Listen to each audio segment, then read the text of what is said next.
ambition is critical. Yeah, let's just get back into it. We're back in a room. We had a week off, and yes, lots have gone on, and we are here as per everything, right? Sometimes you just need a week off, don't it? Yeah. It's nice, like, that we had such a good run, because I actually didn't think that we'd have that. You know, with nothing going on in the world, it's hard to find things to talk about, but we found a way, you know? Yeah, of course, yeah. And just, I when you're getting so many messages of people saying, oh, thank fuck for the podcast, because I'd be going off my fucking head now. I look forward to it every Friday or every Saturday, because we were doing Fridays. You feel that sometimes you feel like obliged to do it then as well, and that's yeah. You want to do it. We do appreciate the messages. Oh, like, of course, yeah, brilliant. But sometimes, just for the sake of trying to keep it not going stale, you just gotta go, right, Pad, there's a week off coming here somewhere, and you've got to remember, and I think because of what's happened and everything that's gone down with lockdown and stuff, and people wouldn't realise this, and I didn't realise myself until I went and checked. We did 12 weeks straight, right? Really? 12 Even weeks. Before lockdown and that, like? Before lockdown and that. So, we were like, do a week off, and then lockdown kicked in, and then we were like, oh fuck, it's lockdown, you know, we'll do one, and then it rolled into like 8 straight weeks up till last Thursday. So, you know, we'd had a solid run, you know, and like I say, it's been a laugh. It's been, for me personally, because like obviously you've been out and about, I hadn't been stuck in. It was my like beacon of shining fucking light. I look forward to every Thursday or Friday. Of course you would. Yeah, there's 2 hours there where I'm just gonna fucking sit on a phone with Paddy and talk shit and have a laugh. And it was, so for other people it was good for them, but it was also very good for me personally, like, you know. Yeah, I bet. Yeah. Because in all fairness to you, mate, you fucking done like 8 weeks solid in the gaff, mate. Yeah, there was no bother. I mean? That's fucking, it's quite hard for you considering who someone's always out and about, and fuck me. It was, in all fairness, like when you're in that position, and I'm sure I'm not the only one, I'll be honest, but I can only speak for myself, right? Now, I've never considered, we talk about this loads in the podcast, I think I'm fucking bonkers, but I don't think I'm bonkers in a way like mental health issues. I'm just fucking crackers. No, of course, yeah. Some people are just crackers. I'm one of them, you know what I mean? And I don't, but I was in the house and I was starting to feel like something was wrong with me, like, you know? Yeah. Like I could, and I'm not saying I had mental health issues or nothing. What I'm trying to say is that you get to a stage where you're having real mood swings for no reason, and I'm not like that. And you're down in a fucking dumps. You don't want to talk to anyone. You're fucking fed up. And like Pad, we talked about it. I haven't got it too bad here in my house, right? You know, I got a decent sized house. I got a nice back garden. The sun was out. It was bloody lovely, right? But even then, you're still in a way trapped, like we talk about, imagine being stuck in Griffiths John Street flats, and you were stuck in there for 8 weeks. You know? Oh, lumping fuck the bad advice. You're a fucking end of the world, isn't it? So, you know what I mean? Especially on which, you know, at 8 o'clock when everyone comes alive. Lumping fuck. Well, that's I used to collect from me. Did I ever tell you about the guy I collected from Griffiths John? No, go on. Oh, my fucking good gracious me, right? So, I get a phone call. I got to collect from a guy.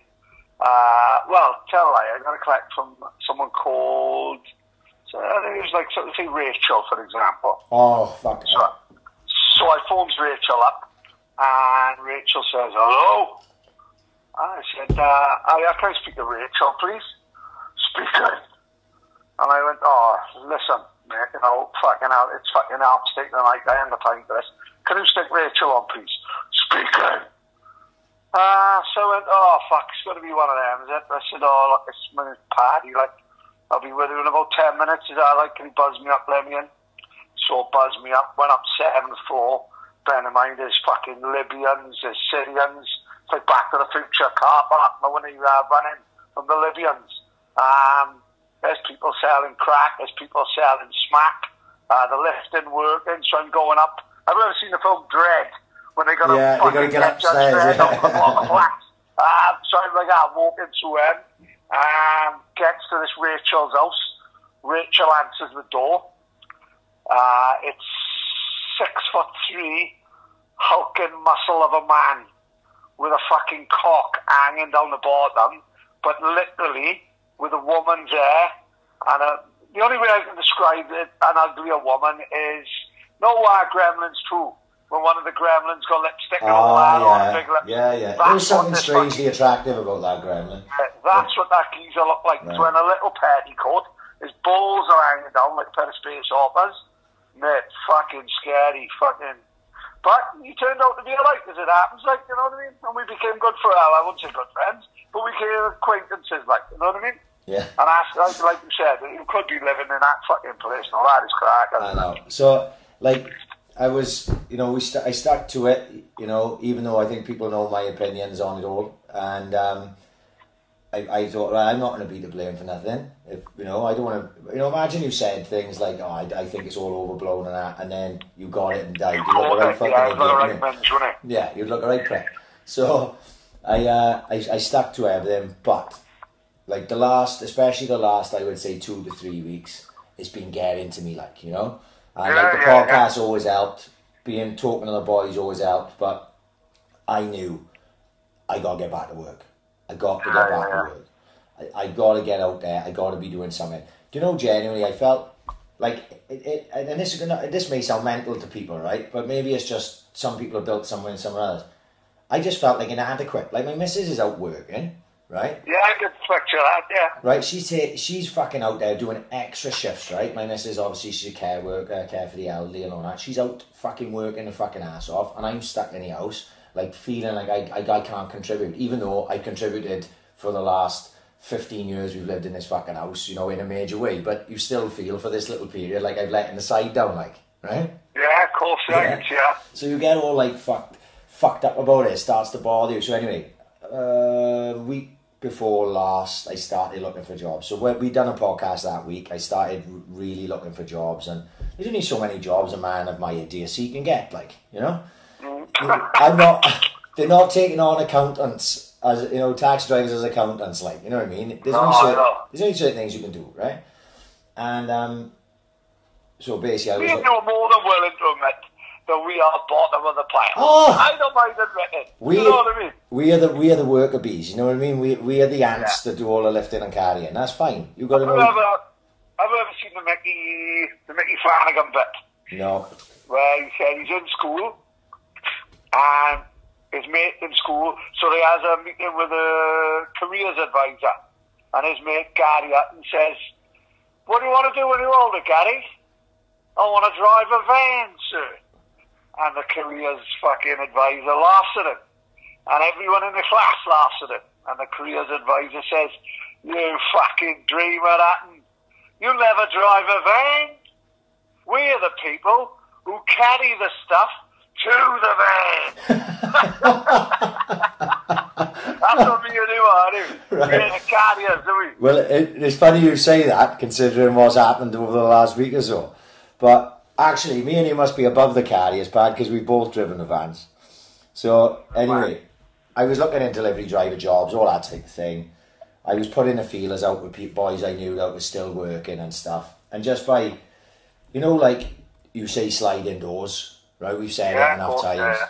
Sliding doors. Like I rang Smithy, and Smithy works for Alliance Healthcare, and I said to Smithy, "Smithy, we're going to, you know, when you need jobs going, blah, blah, blah, I'll check for you." That was that. Didn't hear anything for a few days. He rings me last Saturday and goes, "Prince, you still looking for a job?" I was like, "Yeah, mate." He's like, "Oh, I think I can get you into DPD." And I was like, "Fuck, that's perfect for me." You know what I mean? And I was like, "When do you start?" He said, "Like, immediately." And I was like, "Fuck, all right."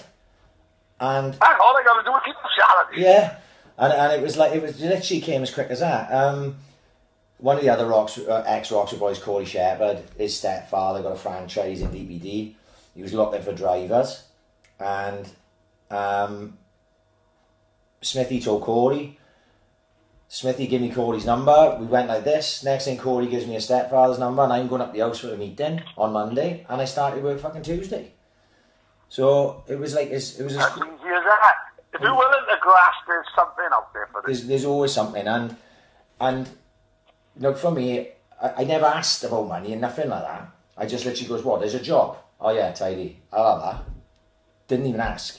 I just went, you know, we talked about that after the fact that I was already taking a job. You know what I mean? That was money. Like, money's something. Yeah, that's great. But at the minute, I would have happily done anything just to fucking do something, because you've got to keep the wolves from the door. Like, I could have sat in my ass till October on my savings, but that seemed fucking senseless. Why would I do that? So anyway, get out there to the curve. Turns out the money's quite decent, like, and the hours are what I'm used to. Long hours. It's fucking long hours. It's a lot of driving. I'm used to a lot of fucking driving. It's multi-drop delivery, which I did on multiple fucking occasions for Royal Mail. So I walked in there and just fitted me like a glove. Sometimes you find things that you fucking happen to be good at, and that have always been something I've been decent at. So here we are. And do you know what? This, like I say, I don't always sound fucking mental or what. I'm actually like happy for like the first time in 9 weeks, like genuinely happy. Like, yeah, fuck yeah. I could tell that when we was talking. There's a difference between like being off work and it's a fucking novelty, way sitting out the back, fucking having cans at 2 in the afternoon and fucking. I don't think I was having a laugh, but I wasn't fucking happy, because I knew deep down in my like self-conscious, I was like, there's a lot of shit going on here. There's a lot of things to be stressed out about. Like, let's fucking bury it. Let's be a man and let's bury all this fucking nonsense that's going on and forget about it for now. And then I couldn't forget about it forever, and it took me fucking 7 or 8 weeks before I just couldn't forget about it anymore. Like, now I went out to work Tuesday. I'm only on training this week, Tuesday, Wednesday, Thursday, Friday. I'm out on my own first time Saturday. And, like, I'm happy. Like, I worked fucking 3 long days, right? They're busy as fuck. They're up to their neck in it, like proper old school Royal Mail, heavy as fuck Christmas time stuff, because everyone's in the house ordering shit. You know what I mean?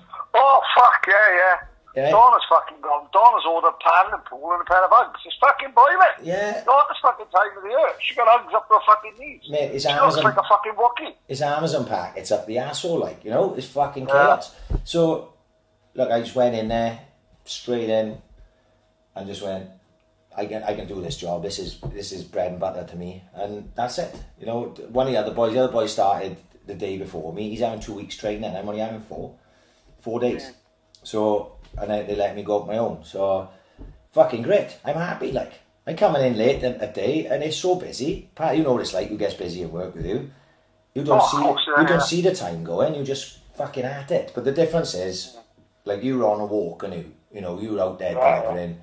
And that is different to just doing multi-drop delivery. Multi-drop delivery is easier. To do a walk and be doing multi-drop, which I think a lot of boys are doing in Royal Mail, is harder, like. But to just do but that's right. Podcasts were invented, don't they? Well, this is it, isn't it? You know what I mean? Podcast, then comes out fucking sweating like a pig and bursting full of knowledge. Yeah. And like a cross between Jeff Kitts and Giles Brandra. Well, the thing is, I'll be back on a podcast now, listening to podcast stuff once I get out on a van on my own. I'm not going to be listening to fucking Joe Rogan and whatever when I got my fucking, the guy I'm working for fucking sitting next to me in the fucking cab, like. Of course, yeah. Once I get out now Saturday on my own, and then from Monday, really speaking, will be the start of my work week. I'll be back on a podcast then. But I genuinely, like, I'm energised. I'm fucking, even though I'm working fucking long days, I'm coming in, I'm fucking bouncing, I'm fucking excited. I'm like, oh God, this is the start of something new. And that's great. And I'm having people messaging me going, like, Prince, is this the end of fucking Yellow Cab's #1, innit? And I'm like, maybe. May very well be. You know what I mean? Maybe I just got to become DPD #1. I'm not going to start shouting that out after 3 days, like. But it won't take me long. Give me 3 weeks, I'll be DPD #1. But that's my mentality. You know what I mean? That's my mentality. I don't go anywhere to not be the best at it. So, like, I goes in there and I go, I'll be the fucking best DPD guy that ever walked in this place. That's my mentality. Exactly. So, like, that's how we get on in life. So, like, I'm fucking... Rimmer will be crying. Man, I've seen Rimmer every day. I've seen Di every day. And do you know what? I loves Di to bits. Fucking great boy. So, I've been talking to him this morning. So he goes up, we bump into people. You know what it reminds me of, Pat? And this is what excites me as much as anything. the days in Royal Mail when we was all in there having a laugh. Right? Yeah. Like, you know, in the mornings you go in your section or whatever and you fucking around with the boys and you're having a bit of banter, and you may only be in the office 2 hours or something like that, but it's a fucking laugh the whole time you're there. Especially when working with people who like, you know. And just so fucking happens that the group of boys that I'm working with, probably about 7 of us, they're all good as gold and a laugh.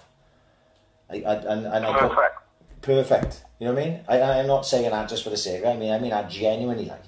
And I'm like, fucking hell, I've fallen on my feet. Yeah, what a fucking touch. And, you know, yeah, I'm taking a pay cut as such. You know, it's not, like I say, it's a pay cut which I think is worth taking for the lack, just to make me fucking happy for one, and for the stress that I won't be having from working for Yellow Caps. Because to be a taxi driver, people think it's just driving around. Yeah, you just drive around all day. Yeah, there's a little bit more to it than that. And it's fucking really stressful job. Dealing with people in a confined space, day in, day out, for 17 years nearly, like I fucking done it, in the end will tip you over the edge. And I think that's why a lot of taxi drivers die early, because they all fucking just lose the will to live. Right? I'm serious. The taxi drivers die early, yeah. I haven't heard that on Well, to be fair, a lot of taxi drivers aren't built like me and Stephen Ashmore, like, you know, and Scotty Willett, and are quite fit and healthy. A lot of them aren't like that. We're in the minority. You know, but a lot of taxi drivers are fat and healthy fuckers. But, like, I'm telling you, it gets you down all the people you deal with. It's more, for me, what bothers me the most. I can deal with the dickheads. Most people are nice, but it's just the inane conversation. Like, it's like Japanese water torture. Imagine, like, for 17 years, having to have the same conversation, like, 25 times a day. You'd end up losing your fucking marbles. You know when someone gets in the car and they're an idiot, but they do something, they talk about something different. I don't mind that. I'm like, they were basically a junkie's bus, isn't it? Well, this is all this. You know what I mean? And you know, I'm not going to have to deal with that. And the fact now, from Saturday, I'll be out on my own. When I'll be in the office with the boys in the morning, like exactly like Royal Mail Pad. There's not a lot of difference to it. It's just we're not sorting the letters. It's just all packets, like, right? Like I do use the whole scan system and that now when you're doing parcels. Yeah, of course. No, so obviously when I was in Royal Mail, we didn't use that system, you know. So it only took me about 10 minutes to get used to that system. I was like, fuck, this is easy, isn't it? Right? And when you're in then with the boys, you're just having a laugh.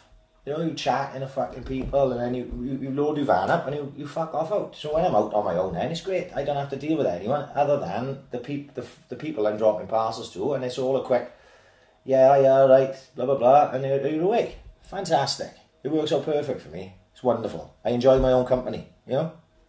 Yeah, spot on.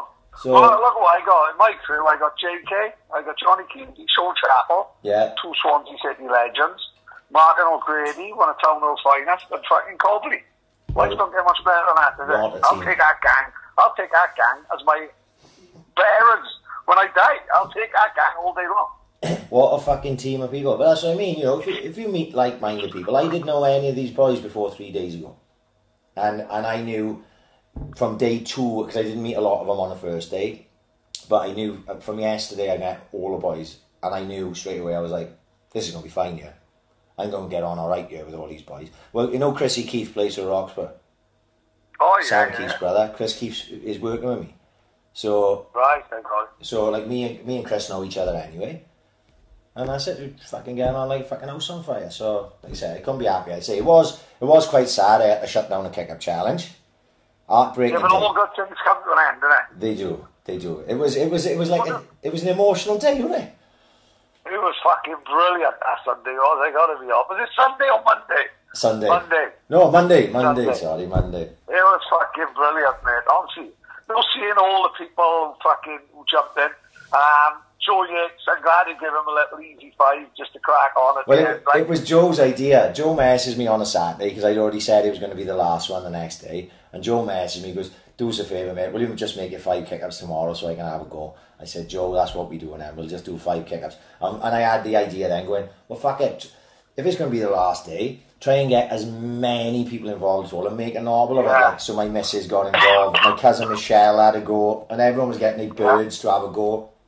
And kids that would never had a try before, they were all having a go. And I think that was what it was all about from day one. It wasn't about who could do the flashiest shit. And even though it was amazing to see boys doing all these fucking amazing things, that really was never what it was all about. It was just about keeping people busy and having a laugh, like, you know. And it was such an amazing fucking thing. And the messages that I got, like, throughout Saturday and Sunday, Saturday, Sunday and Monday, was amazing. I was like, fucking hell, what did I do here? How did this become a thing, like, you know? Yeah, like, of course, yeah. To this extent. And I think sometimes you do things by pure accident. A lot of this podcast has been successful by pure accident. Let's be fucking... Oh, mate, 1 minute we in my fucking, 1 minute we in the kitchen having a novel, next thing you fucking eating beans out the Captain Beanie's act. Yeah, there we You know go. what I mean? How the fuck did that happen? Like? We didn't put a lot of thought into any of it. But it just No, it just so fucking happens. And the same with the kick-ups. I did it as a novel because I got slagged off about being shit about kick-ups. And then it turned into a thing where, you know, people... When the kids were messaging me, without sounding fucking noncy now, please, anyone, there was a lot of boys, if you never saw any of it, there was a lot of young boys, like 11, 12, 13, 14-year-old boys. They were a mustard as well, pardon me. Right? Brilliant, mate, really good. And they were involved. And when they were messaging me on the Sunday or the Monday, going, Ryan, thanks very much, mate. I really looked forward to doing the kick-ups every day. I was like, Was it really unbelievable. Yeah, did you see what Jordan Cullen plays for Swans, apparently? I didn't know that until I spoke to him on the Monday. Jordan Cullen, okay. he's Wayne Cullen's nephew, right? And he was brilliant, right? He was tiny. I don't even know how old he is. He was tiny and he was doing all these round the worlds. He was fucking quality, right? And Jordan did the 5 kick-ups, chucked a few round the worlds in because he likes a bit of showboat and he obviously got the ability there. And then he walks to the camera and he goes, Ryan, that one was for you, mate. I was nearly in tears. You know, I'm an emotional wreck anyway, right? And then he messaged, and then he sent me a DM, and he was like, "Oh, Ryan, thanks very much for everything. I look forward to it every day." And I was getting out of bed in the morning, just waiting for you know, Wayne, his uncle, to tell him what the challenge was like. And I was like, "Wow, how did this happen?" Like Will Yates and Wayne Cullen's boy Jack, and it was like, what have we done here? And then all the older boys, like Scotty Cheatham and all them, were messaging me and going, "Fucking hell, what am I going to do now?" I'm like, I don't know, you're just going to have to do it on your own. Scotty Cheatham just messaged me just before we were about to start the podcast, asking me how it was with work and stuff. And I said, "Oh, it's been great, mate, you know, busy like, but great." And I said, "I hope you're still out the back doing kick-ups." And he said, "Yeah, we all are." And I'm like, fuck. So people are still having a go, like, just because it became a thing, you know? And I think sometimes you just catch a moment in time by pure accident, and it just you know, maybe people who are not on Instagram don't know what the fuck we're talking about. And people may have been on Instagram and not knowing what the fuck we're talking about.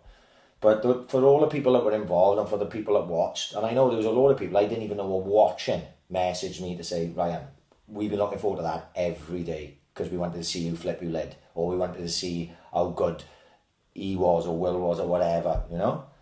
And it just became a moment in time, which was a good thing. Like, people who said it, Morty said to me, and obviously Morty was in all the way through, and I think it was Morty said to me, "You've got to remember now that when people go back and talk about the fucking coronavirus, the people who were involved talk about the coronavirus pandemic of fucking 2020, they're going to say, yeah, and we were locked down in the house, but every day there was this fucking div called Ryan Pridmore was going out the back of his house trying to do kick-ups, making a prick of himself, and we all fucking did it along with him, like, you know?"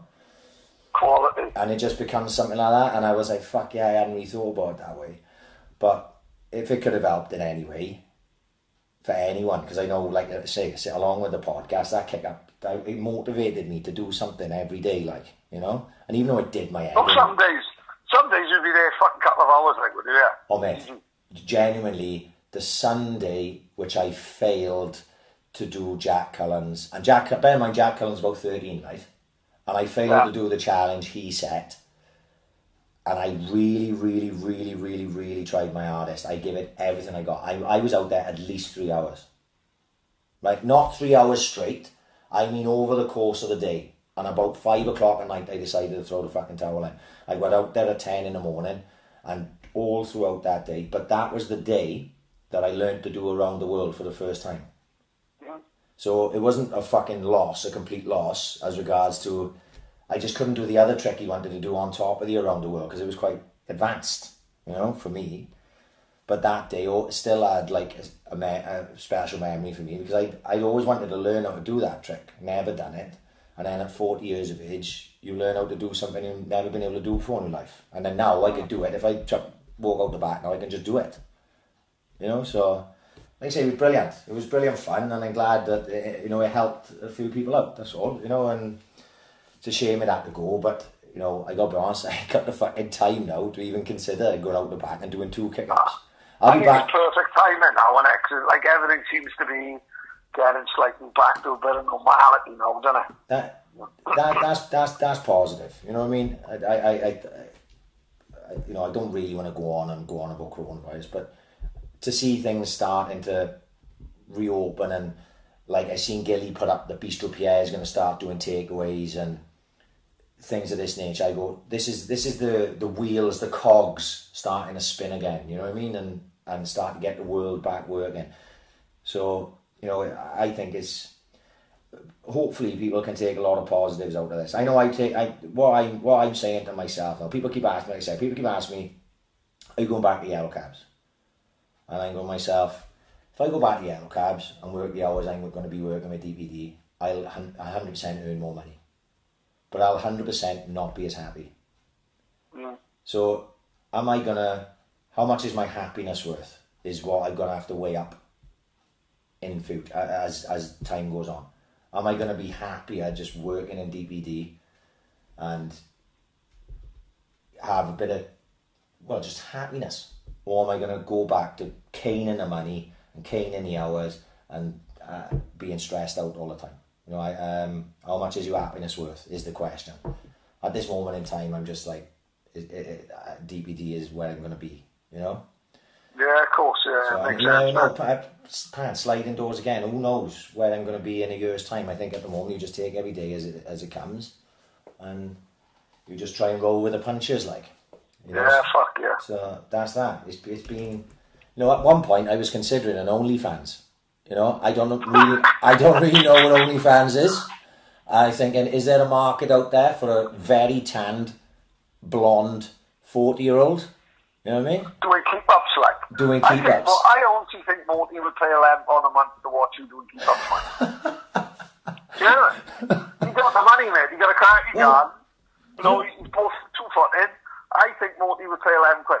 Have you seen, I tell you the most random OnlyFans I've seen this week is Tyler Goodjohn. Who the fucking bare knuckle boxer? Yeah. I heard he had an OnlyFans. He's quit. He's quit bare knuckle boxing. Bear in mind, he's like a fucking, is he world champion? Yeah, he was world champion, yeah. World champion. He's quit that to like go banging birds with his missus, which every fucking club. Right, I'm asking him, where's the form? I need explaining here. Do you know more about OnlyFans than me? Because really speaking, I don't know a lot about it at all. Right? I haven't seen any of it. I saw photos of Kerry Katona in her Grundies, and I was like, people pay for this? So I don't, without dropping myself in the shit as if I'm paying £11 a month for some girl from fucking Rotherham, from what I can basically gather is you have a normal, anyone can set it up, right? So you'll have just there's a few girls from Swansea. And I've seen people, they put on Twitter, they smashing it. Some of them are having a fucking grand a week, mate. And now, I don't know how it exactly works. I think they'll have it pays £11 a month or something. And then, whereas on Twitter or on Instagram, they'll just put down photos of they cut everything they got covered. But then, if you join an OnlyFans, they'll private message you photos fully nude or doing shit with a fucking cucumber and that. Right. Problem they got with it is surely what happens is people just screenshots it and chucks it in a WhatsApp with their mates. Like, so it's not a very long-term idea, because once one person pays the 11 quid, he's just going to show it to all his mates. Like, i.e. Kerry Katona this week in the fucking shower, which is the most random fucking thing I've seen in a long time. Yeah. I'm not sure who's paying for Kerry Katona now. I probably would have in 95, when she's singing "You Can Make Me Whole Again" and all that. Yeah. But now, fuck that. You know, I ain't paying fuck all for Kerry Katona. You know what I mean? Absolutely. So I don't know. There's money, mate. Listen, good luck to any fucker. There's money there to be made from it, isn't it? Quite well, whether it's fucking sustainable, I don't know. I ain't going to be sticking Donna's OnlyFans up in a long time. Maybe we can do a discount, maybe £4 a month, maybe. I don't know how it's going to go. But yeah, I don't know, mate. It's a new fucking business that just sprung up on social media, and there's people earning fucking coins from it. And he knows me, and he just says good luck, no. And I hope it goes well. Look, we'd always have the opinion, if it don't hurt us and you're having a good time, well, it don't hurt, you know, obviously if you're a nonce, then we're not happy with that. But, you know, if you're on OnlyFans and you're earning a few quid for getting your box out, then crack the fuck on, you know what I mean? Yeah. You know, the worry thing is that's out there for good then, when you're fucking 53 and you're working in the fucking DVLA and that comes out then when you're in the shower. Yeah, it's a window. You know, it's going to be a bit dodgy, like, but who knows? Think of today, not tomorrow, innit? Well, fucking hell, like I said, you know, if someone was going to say, oh, we guarantee you, $1,000 a month for, or $1,000 a week for, you know, jiggling your balls on. Naked Martin's in the wrong game doing all this for free. You know, you should be on OnlyFans. Mate, you give me $1,000 a month, mate. I'll get my little button mushroom up for any cat. I couldn't give a fuck. And they can spread it all over Facebook, whatever. As long as there's a fucking monkey a week in my bank account, I couldn't give a fuck. Well, maybe. No matter how big or small. Maybe that's how we should start doing the people podcast. People got the wrong idea. People think I got a little cock. I've just got very big fucking balls. So it makes it a lot smaller than it is. You know what I mean? Like Nigel Bragg used to say about fucking having a fucking big nose. It's just his cheeks are very small. You know? Yeah, like I said, I've seen nothing of it. I saw photos of Kerry Katona. I've seen things on Twitter where people have thrown people under the bus and fucking all sorts of stuff. But yeah, you know, I suppose at this point, if you're in the house and you've got fuck all to do and fuck all way to earn, you may think, oh, OnlyFans, I wonder if someone will see me, you know, pay me to sit in a cucumber for fucking 20 minutes or something like, you know? There was one fucker, she put up a photo of a fucking internet bank in this week with £1 million fucking quid in it. I can't remember the kid's name, but she was like, she's one of the more popular ones, but she's a British kid, and she had £1 million in her fucking bank. Well, that's been photoshopped by Sniffer or Nicky Manson, I don't know, but still a lot of fucking coin, isn't it? Still a lot of money. Imagine that, having fuck all at the beginning of lockdown, by the end of it, you fucking got more money than Chris Tara without the cough. It's a hell of a fucking lockdown, that is. Like we said before, I think it's the best global pandemic I've ever been involved in. You know, this is what's happening. No,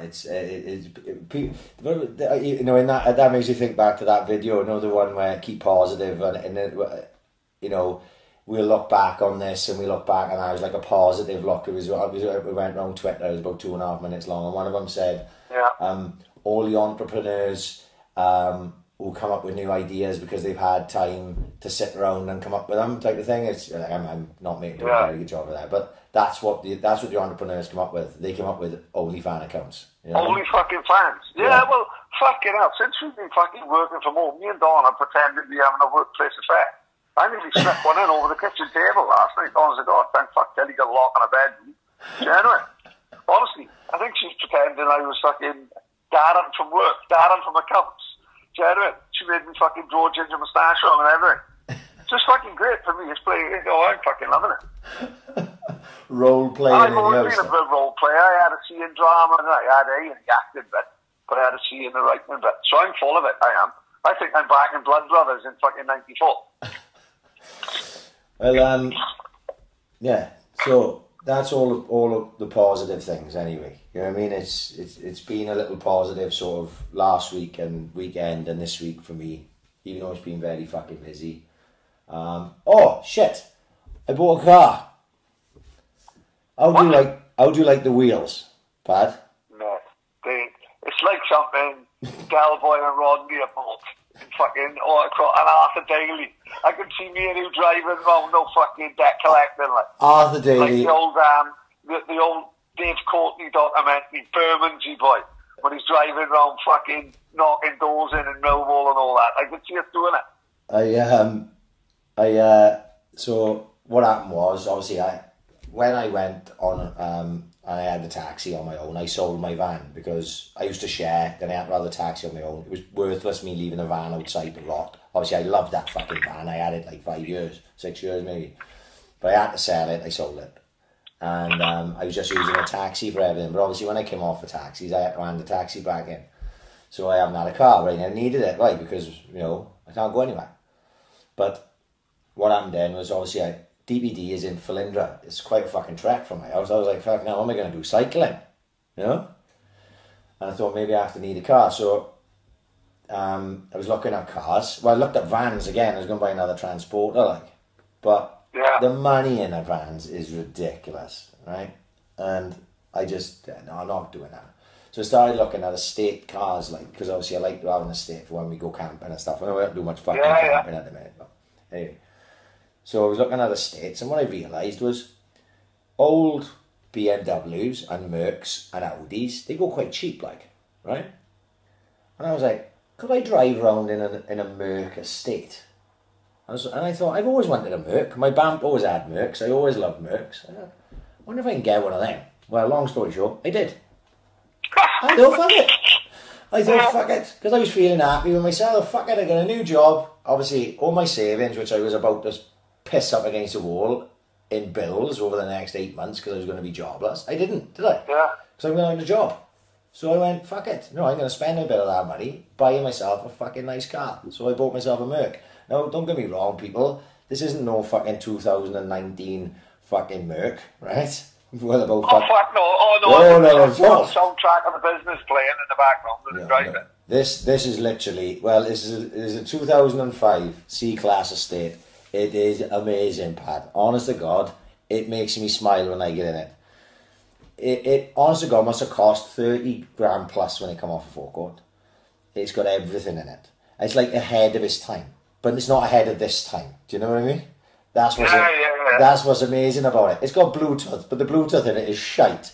But for then, it must have been breakthrough shit. You know what I mean? That fucking shit have got Bluetooth. It's got Bluetooth. Mate, it's got everything. Mate, that's property Elon Musk. Hang on. Bluetooth. Before you fucking start insulting my car, right? Trust me now, I've already got an infinity for it after fucking owning it 2 days, right? It is fucking amazing, right? It turns out, like, you know, there's always a story behind a car. I love a story. I love cars. I've always loved cars. I like a story behind the car. So it turns out this car had, like, one owner from new. And I'm assuming, because it's a fucking Merc, who buys a Merc estate? You've got to be old, haven't you? Right? Yeah, of course you have. Yeah. Oh, I said that. Now I'm thinking about it. Brett Johns just bought a Merc estate. Sorry, Brett. Yeah, he messaged me earlier. He goes, oh, you are, Prince. This is, look, we got matching cars, but this is like a 2019 C-Class, right? Yeah, but he's probably going to rally the cunt, isn't he? Oh, yeah, he's putting a roll cage in there as we speak. Yeah, 100%. He's like putting in the Dukes of Hazzard. He's flying around the bond, like, in his fucking roll caged out C-Class. Yeah. So, yeah, so it was like 15 years a guy had the car, and it seemed, and it obviously looked after, because I've been through the service book. It was all Mercedes main dealer services, fucking stacks of receipts, and the car is, honest to fuck, apart from a couple of little trolley dings, is like fucking brand new. And when you get in it, it's like full leather interior. There's no Bluetooth as regards to use my fucking Bluetooth so I can listen to Spotify in a car. But if I can work out how to use my phone on a Bluetooth, which I still haven't worked out yet, mind, right? Then I can use my phone in there. I thought maybe when it said telephone that I was going to press a button and like one of those old school 80s like bricks would come out of the fucking centre console. Yeah. Now that would be proper Del Boy and fucking Minder stuff, wouldn't it? But no, mate, honest to God, it's one hell of a car. I just hope it doesn't fuck, you know, when you buy an old car, obviously, is 15 years old. You don't know what you're going to be running into. So let's just have fingers crossed that it's fucking good. But if you see a fucking div driving around in an old man's car, that's me having a great old time with life. Because I'm sure after this 8 to 9 weeks, that's what life is all about, isn't it? Being happy. Oh fuck yeah! I think I just got visions of you and Turk meeting up in a car park. Oh yeah, he's coming in he's coming in his fucking convertible Mark 1 VW.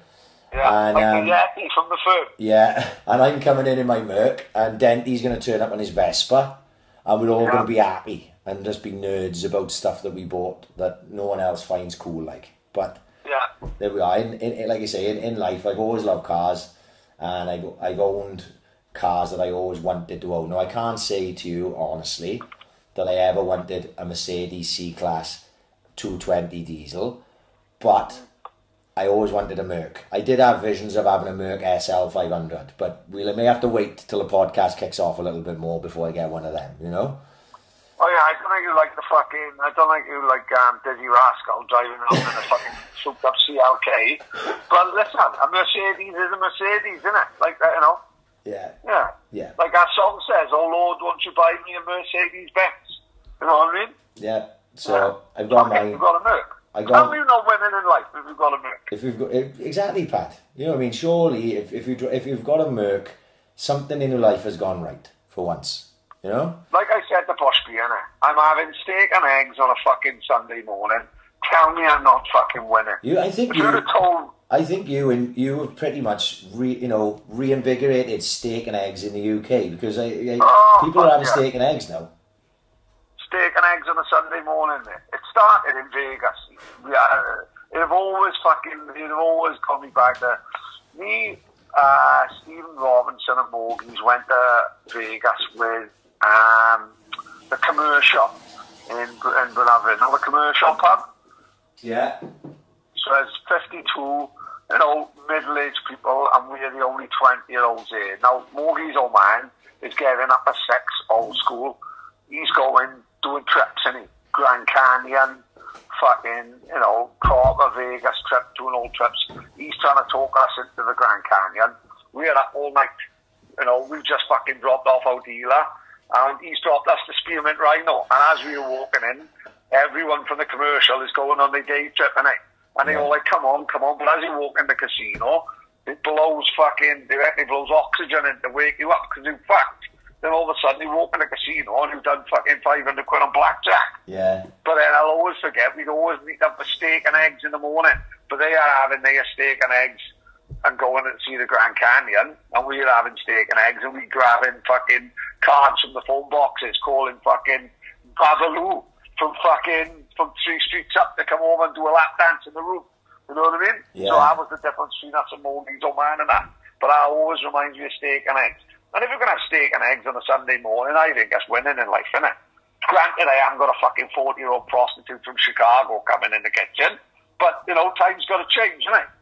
Yeah, well, it's it. Who has steak on a Sunday? I got to try it. I haven't done it.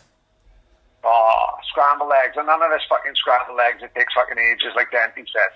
Scrambled eggs, 8 eggs in a bowl, mix them up, stick it in the microwave, salt and pepper, you're done.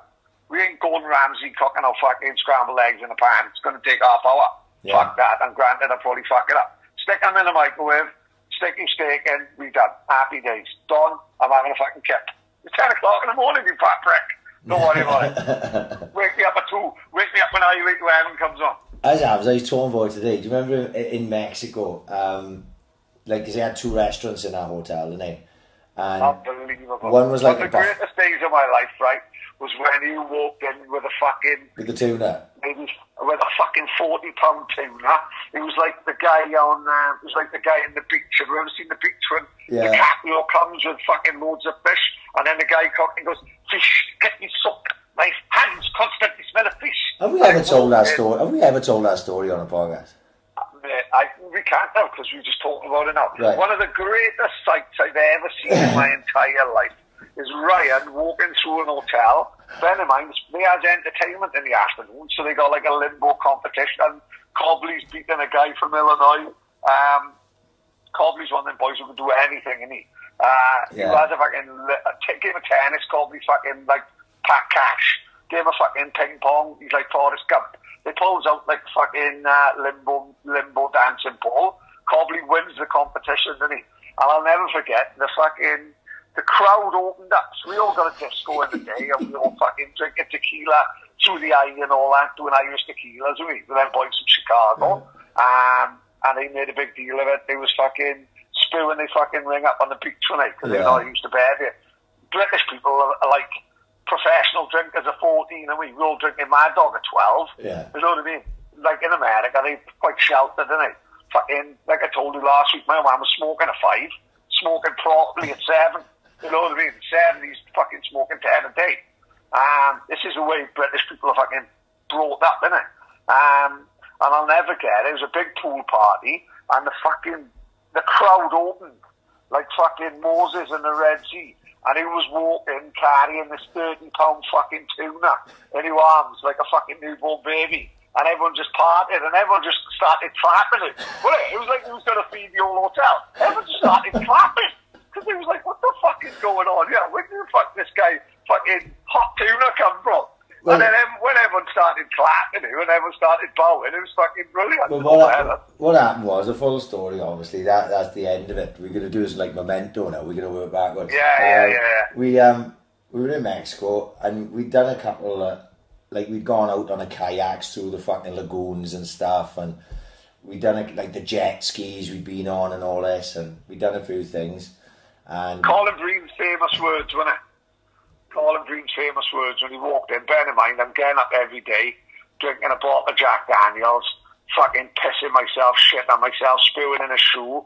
And Colin Green looked at me one day, shook his head, and just turned to Patrick Butters and just went, you know what, Paddy? He's ruined his own holiday. He hasn't done one excursion. Fucking one excursion! Hey, you twat, I'm winning, mate. I'm fucking spewing in my shoe. Don't be so fucking dumb. I don't fucking go and see fucking Wicked in the fucking Grand, you know, Pat. So what happened was, Colin was looking at doing like a fishing trip, right? So I can't remember how I agreed to it. I was probably drunk, but there was like 8 of us went out on his boat. I worked out about $80, which at the time was about 40 quid. I thought it wasn't a bad idea. Fuck it, let's, once in a lifetime holiday. Let's have a once in a lifetime type of fucking experience, like. So, yeah, don't forget, these are the days where people ain't going away for 3 days, are they? People are away for a fortnight. Oh, we was away for 2 weeks. So we've got a fortnight together, which every year we did, like 10 solid years. So we were like, yes, so let's say the fucking trip is on the Tuesday. Like, on the Monday, we were like, right, boys, let's not get pissed today because we're going out deep sea fishing tomorrow. It could be a bit rough on a boat. We don't want to get wrecked. But obviously, what do? We get fucking wrecked. Walks in about 4 in the fucking morning out of Coco Bongos or something. And then we getting picked up to go on the boat at like fucking 8 o'clock in the morning, right? We were all still pissed. So we jumps on a boat, and at first we still fucking pissed. We were like, we are the boys, giving it the big one. Oh, mate, get the cervezas out, like thinking we the fucking kiddies. But that don't last long, because when you go out in the boat, and it's of course not. Me and Jamo, right? I remember like it was yesterday. Me and Jamo sat right at the very front of the boat, and we sat like either side of each other, and the boat was flying because these fishing boats, it's not like some trawler or something. This fucking thing was a beast, and it's flying, right? And Jamo obviously starts getting a bit seasick, and he spewed right behind him. Well, obviously the boat's travelling towards the sick. Well, Morgies was sat right with his back against like part of the deck, and it fucking literally hit right next to Morgie's head. All this like, I know Jamo was drinking fucking Bacardi Breezes or something the day before, but it was like just like red sick all spread up the side of the deck where Morgie's is sitting. I think that was the beginning of the end, right? Because before long we were all feeling sick as fuck, right? And we'd out there I'm laid up inside the fucking boat, in the shade. None of us are taking sun cream with us, and it's about fucking 50 degrees out at sea. You know what I mean? Yeah, of course. Right? Yeah. It's fucking ridiculous, like a scene from Unbroken, like. And so anyway, I'm sleeping inside the fucking deck in the shade, and I just heard a shouting, and this Mexican guy, he's jumped down off the top deck, and he's got hold of one of the rods. And Gaz, right, was sitting in one of these seats that was like, you know, like the seat that they sit in Jaws, right? It's literally, they had two of them. You're going to need a bigger shoplifter. Right, okay, yeah, you're going to need a bigger shoplifter. So he's sitting in a seat, and this fucking thing jumped out of the water, right? And I only know it now as a sailfish. You know, if you don't know what a sailfish is, just go and Google sailfish, right? This is like some prehistoric shit, right? This fucking thing jumped out of the water, right? And I fucking shit myself. I just woke up. I was like, what? I didn't ever seen a sailfish before in my life. I goes, what the fuck is that? And I fucking ran up the steps up to where the fucking guy who's driving the boat is, right? I'm trying to get as far away from this fucking fish as possible. Well, it was jumping out of the water, obviously trying to get this hook out of his mouth.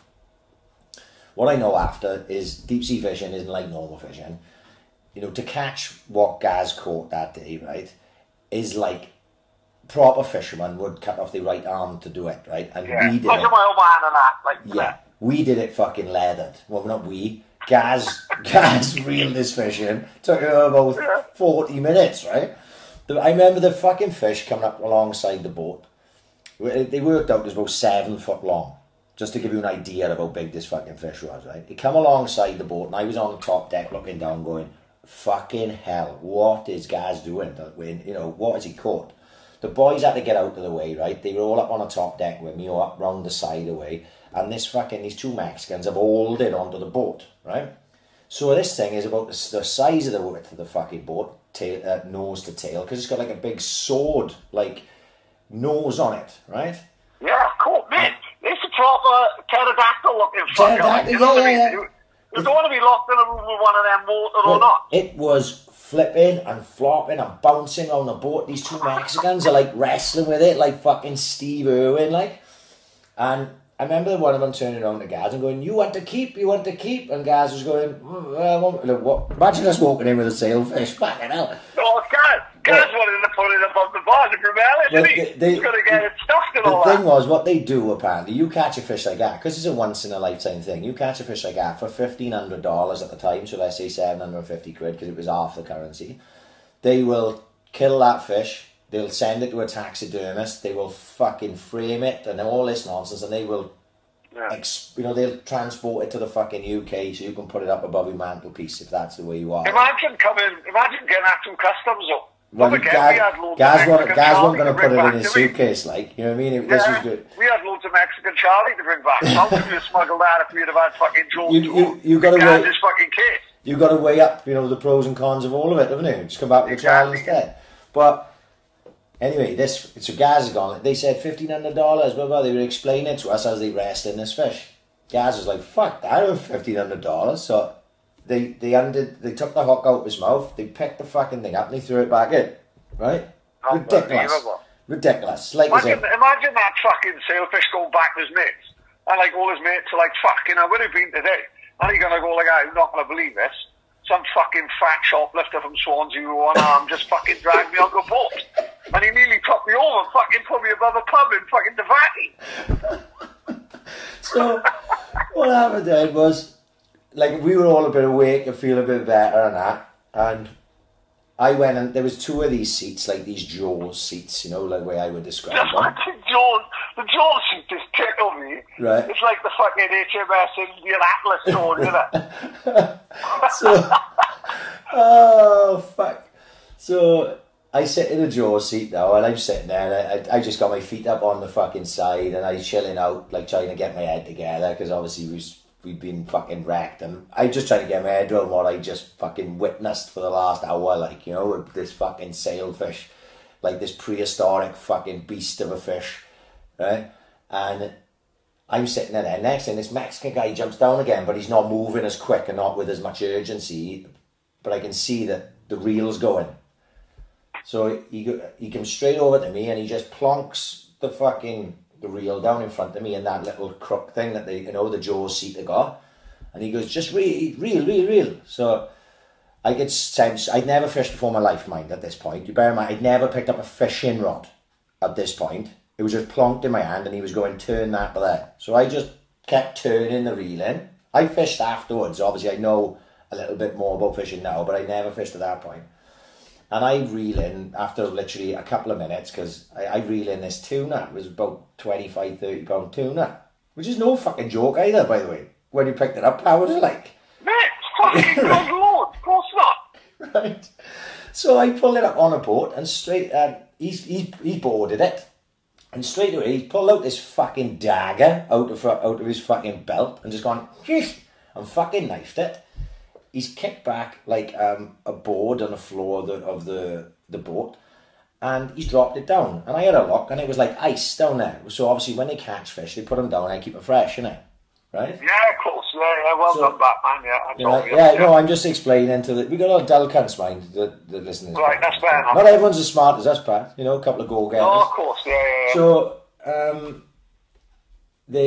so you say, you take that with you. I was like, well, what the fuck am I going to do with that? So we get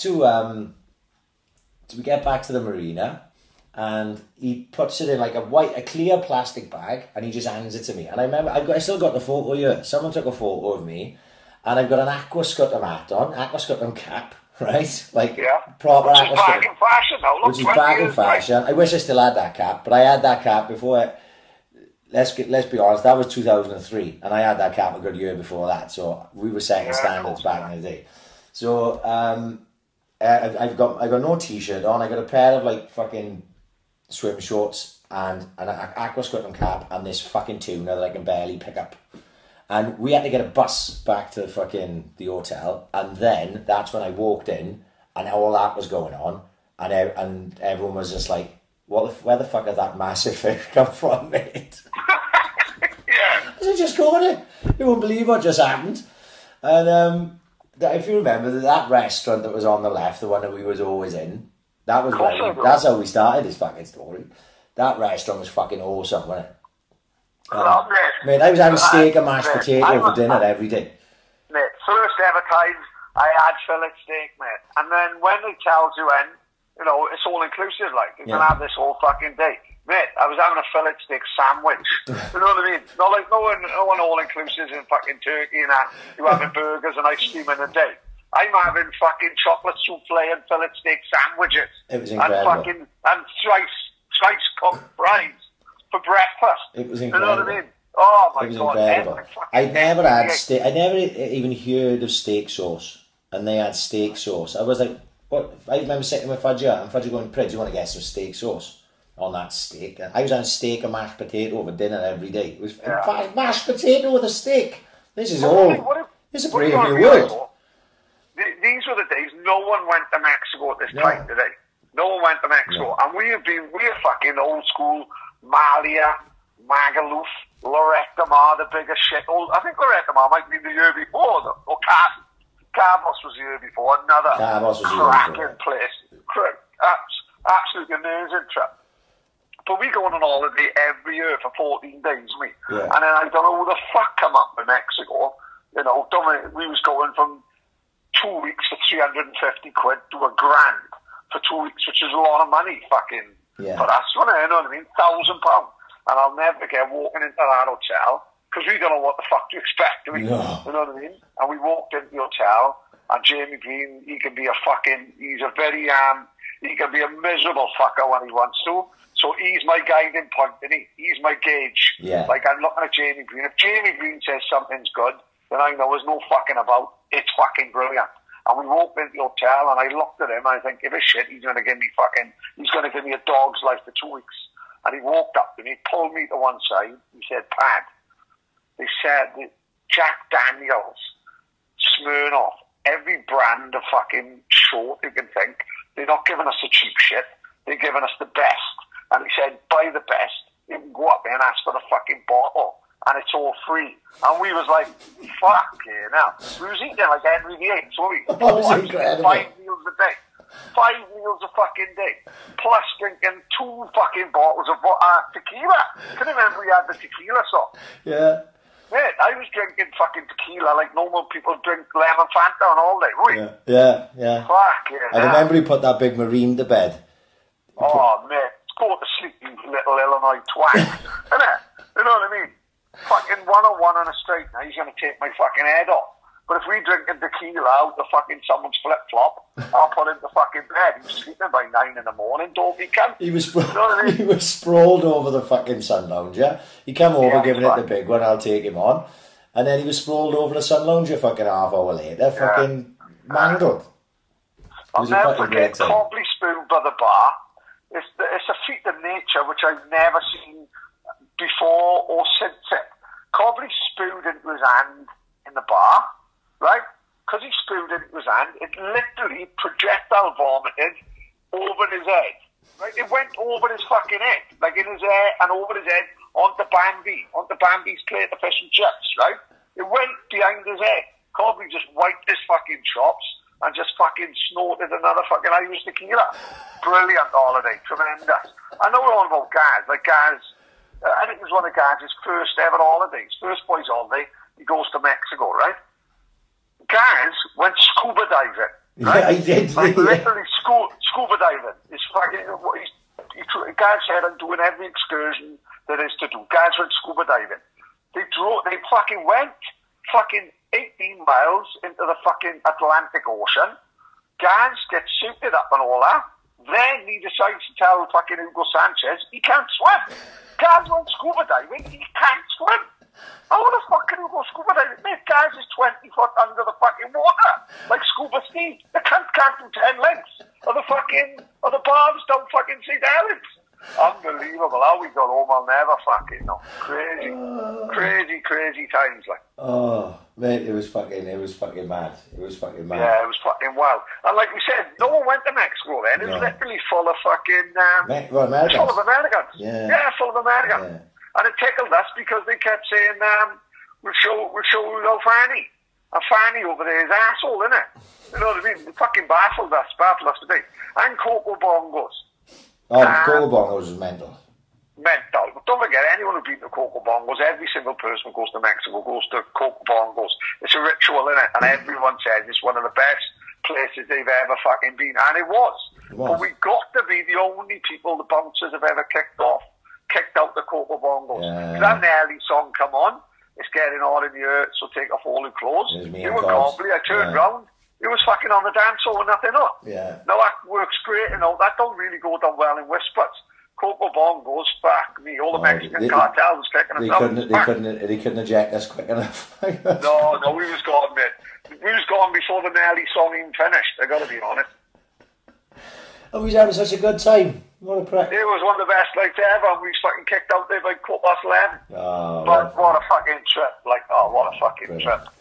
Amazing. Brilliant. But what I remember about that was, it sticks with me, was obviously we were just lining shots up and wasting them because they were free to us. But yeah, of course. They had menus on the bar of what the Yanks, because the Yanks would come for 3 days at a time. Because in America, they can't drink till they're 21, so they go to Mexico at 17 and 18 because they can drink there. So that's their first ever big trip, is going down to Cancun, going to Cancun for summer break, I think it was when we were there. Yeah. So they come in on a Monday, and they have a Monday night, Tuesday night, Wednesday night, they're going home on a Thursday. And then a fresh lot of fucking Americans are coming in. Well, we were there for 14 days straight. So when they were coming in, after our 8th day, they were like, hey guys, where are you from, guys? Yeah, well, we're from Wales. Oh, from England, yeah? No, we're not from fucking England, from Wales. Can't. And they go, oh, how long have you, so you're sure for a couple of days? Yeah, we come all the way from Wales for a couple of days, mate. No, this is our 8th day. We got another 5 left. And they just look at you like stony-faced, you must have made that up. Yeah, you must have made that up. No, nobody comes out here for 2 weeks. Yeah, we've out here for 2 weeks, man. And they're like, oh, we only come to 3 days because that's all they could handle. It's like, yeah, well, don't worry, 3 days, get the tequila down here. Oh, we can't afford that. Well, they were paying, they were not all-inclusive, the Americans. No, that's right. Mate, the Americans had to pay for their babies. So I remember checking out the menu one day and the prices on it, right? And a bottle of Bud, which we were wasting, we were buying bottles of Bud just to fucking soak each other, right? Yeah, the Americans were paying $18, right? And like I say, you half everything at that time. That was £9 for a bottle of Bud. to the Yanks. 2002, like. Yeah, and like I say, we were strolling around with bottles of tequila, like we was fucking, fucking Hector Guerrero, and that's just the way it went. The Americans were paying for us to get tanked up for 2 weeks, basically. I'll never forget the difference between us and the Americans. All the Mexican fucking bar staff and hotel staff were looking out for us, because every time we had a drink, they'd have a please, they'd have a thank you, they'd have a tip. We left all our Celtic kits we give the guy behind the bar, all our fucking football kits, or like we left loads of stuff behind with the bar staff, didn't we? Yeah. Tip them every day. So to us, to them, we were fucking dream. All the Americans were quite rude, weren't they? Yeah, we wouldn't disrespect them, you know. Like, you know what I mean? We were like, because we were spending so much time there, you're asking their names, isn't you? And you're chatting to them, and you're being tidy, and they get to know you, and they know you're tidy. And if you like, to give them a $5 tip was a big deal to them, but $5 to us was about £2.50. So, you know, especially if it got busy there with Americans, I'd make sure that I would go, they'd see me go, hey, and I'd drop $5 in a tip thing. Exactly. But then, when I was walking up to the bar, they'd serve me ahead of the fucking 6 people in front of me, because they knew I'd tip them. That, you know, it was just a fucking smart move. And then at the end of the night, whatever I had left, I made sure, even if pissed as I was, I'd make sure, hey guys, thank you for tonight, and I'd just fucking empty my pockets into the... I know we were all inclusive, we didn't have to pay, but that wasn't what it was about. Like, you know, that's part of the courtesy. And like you say, manners don't cost nothing. As much as idiots so we behaved, if someone told us to fucking wrap it in, we'd have wrapped it in, like, you know. Of course you would, yeah. Whereas, like you say, the Yanks turn up down there. And not all of them, mind, because we met some fucking good boys, like, and some good girls, but a lot of them, they looked down on them, and they were just like fucking... Of course they do, they just brought up in a different way, like, so... But like you say, we met enough guys. I remember those 2 boys from Boston, they were good as gold. One of them was like Woody Harrelson. And there was different little groups of boys and girls that I met that were all good as gold. But a lot of them, yeah, like you said, they just maybe a bit aloof. Maybe it's just an American thing, you know. But like I say, they come for 3 days and they fucked off, didn't they? And then there was another crowd for us to fucking annoy, you know, and put the bed on tequilas. Yeah, it was fucking what a time to be alive. Oh, man, amazing. Fucking amazing. That fucking fish, right? I don't know if you remember this, but that fish, as I walked through the hotel and people were like, what, mate, what have we got, you know, and I was trying to explain it to all these people who were just pulling me. The maitre d' of that restaurant that we were always in, he walked over to me and I said, hey, what have you got there, my friend? I said, well, I just caught a tuna out fishing, like. He said, come with me. I walked off with him. I walked in the restaurant and he goes, hey, you want me to cook all that fish for you? And I said, what do you mean? He said, if you give me that fish, he said, I'll cook it up. How many of you lot? And I said, there's 18 of us. He said, right, I'll book a table for you, 18. What time? And I said, let's say 7 o'clock or something like that, whatever it was. He said, right, 18 of you, and I'll put up big fish platters for you and everything. And he brought out, we had like a proper sit-down meal, like all 18 of us. It was amazing, man. Yeah, it was incredible. Like, he may have tucked me up. He may have looked at my tuna and gone, fuck me, I can sell that for a few quid down the market. I'll give these dull cunts all the shit fucking fish that washed in off the fucking lagoon this morning. But it didn't matter because, you know, what you don't know don't hurt you. And exactly. We had it as a fucking absolutely fantastic slap-up meal that fucking night. It was amazing. It was absolutely fucking incredible. And like you say, you can't make that shit up. That's type of thing. Nights like that just don't happen all the time, do they? 18 of you eating a fucking tuna that who made the fucking court in the middle of Mexico overlooking the fucking sea. You know what I mean? Knowing that there's a fucking party in Coco Bongos in half hour. Yeah. What a fucking day. What a time to be alive. What a fucking place. But there we are. It's fucking... I'd love to go back there. And I wonder if it's different now, you know? Like, I wonder if... Yeah, I always think of it like... Yeah, you think of it like... It was so... probably... I wouldn't say early stages of Cancun, but... Obviously, compared to now, it can't possibly be as developed then as it is now. No, I know. Imagine, you know, and there was just something about the place that I loved fucking bits, like, you know, and you know, you get to do those things. Like, we went, like you say, we went kayaking, like, down a lagoon and through there's like a forest, I don't know how we would describe it. There's like a forest in the water of the lagoon. And you like kayak through it. And me and Walsh, she tipped Kevin O'Donnell out of his fucking kayak, right? And we tipped him out the kayak, he couldn't get back on. And like we told him there was alligators in the water. Well, he was fucking flopping and flipping around, and it was making it even worse. And he kept falling back out the fucking kayak, you know, just stupid shit like that. Like, and when we went, me and you actually shared it was like a mini speedboat, if you remember. And we went out. That's right, we did. Yeah, and we went out. There was loads of us. Well, it was all of us basically, and we went out to like a reef that was off Cancun somewhere, and we went snorkeling. And like, if you've ever snorkeled in the sea here, it's not much to fucking see, like. And but when you go abroad, like, but when you went to Mexico, which was tropical waters, like, over a reef, it was like something you'd see on planet Earth. You know what I mean? On BBC One, it was just like, oh my God, this is incredible thing to do. What an incredible thing to do this is at 23 years of age, like. I was getting fucking thrown out of Coco Bongos last night, and now I'm fucking snorkeling over a reef. Like, when's exactly? You know, don't let this end. But you know, like I say, great time, great to reminisce about it. But it seems like, well, it is half a lifetime ago for you know, for us, and you know, probably never happen again as regards, not to that extent with 18 boys, unless we all get divorced within the next year, and I think maybe we could pull it off. But you know. Great fucking time. And, well, that's that regarding Mexico. I didn't know we got to talk about that. I was going to talk about the food in the restaurant, but there we are. Oh, right. So, we've got to talk about the Last Dance finale. Oh, because honestly, the finale was before what we would have done a podcast last week. So, it had... Yeah, I agree. This week. But... amazing documentary. I have seen one person, and that was James Stoneman. I'm going to name him publicly and shame him, who said he didn't even make it through the first episode because it was total shit.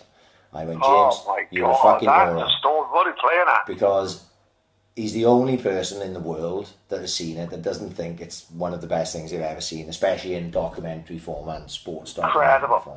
And the best thing for me is that it's different too. I don't know the ending. Yes. And it is like a movie fucking ending. Like, the last fucking play is one, from little what I can pick up from basketball, when that happens, every fucking team calls a timeout to work out what they do. Yeah. And Phil Jackson, the fucking coach, says, I didn't call a timeout, I was just let Jordan carry on. Yeah. Now that, straight away, was like something that didn't usually happen, was a little different. And then, it could have ended, any one of those players could have scored the winning basket. Any one of them. Any one of the team. And the fact that it was him, and the way he did it, and the way he sold that fucking guy a dummy, and the guy's still running around the fucking Chicago. Yeah, he proper come here, go away. Yeah, and it was like, well, fuck me, this is like a fucking movie. You know what I mean? And it was just, the ending of it was just incredible. Yeah, you know what I mean? And everything about it, fucking, in the middle of like a playoff series, Rodman is going round hitting people in the head with a chair without walker. And with Carmen Electra in the changing room. Mate, he's the equivalent of, he's the Chicago Bulls equivalent of Johnny Shalhoub, isn't he? You know what I mean? He is, Rodman is Johnny Shalhoub.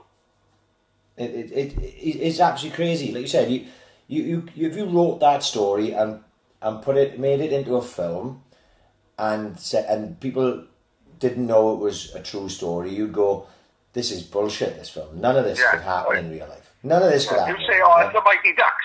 You know what I mean? It's the Mighty Ducks. So they reckon with Rodman, right?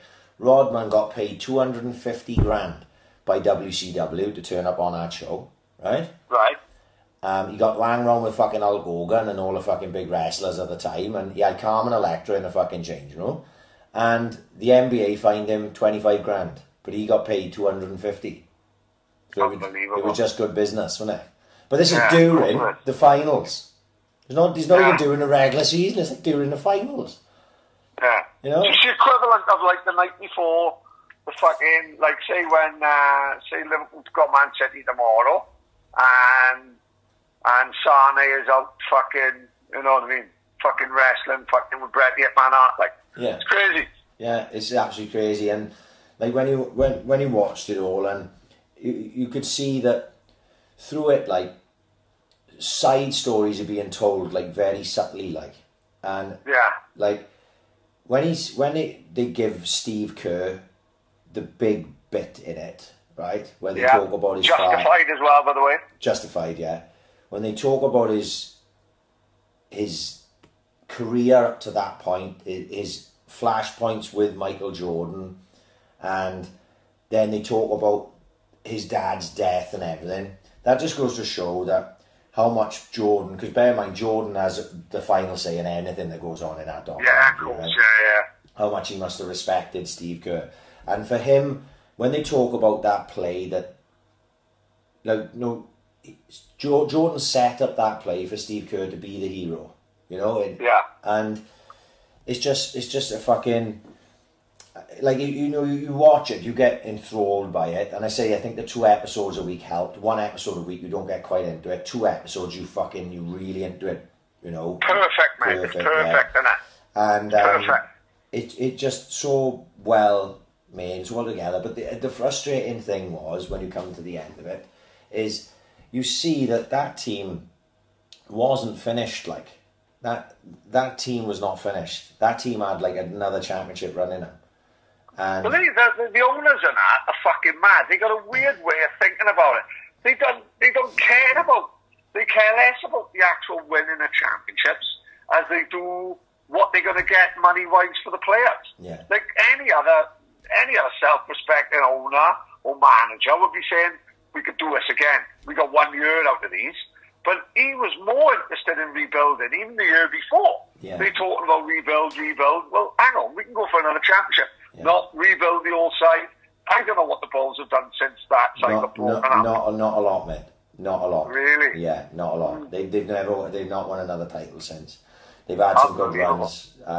They had a guy when they were shit, a guy called Derrick Rose was drafted to them, and he was a superstar, but he never got them to the title or nothing. He got injured badly then. He's never quite been the same since. But, you know, they got some decent players there now as it happens, but they're not in any consideration for winning the title, like, you know what I mean? But, you see they've never really recovered from them. You take those opportunities when you can. If you've got fucking Michael Jordan, you've got, they say they could have talked Dennis Rodman into having another year. They reckon they could have talked Scottie Pippen into having another year, and Steve Kerr and all those would have been there.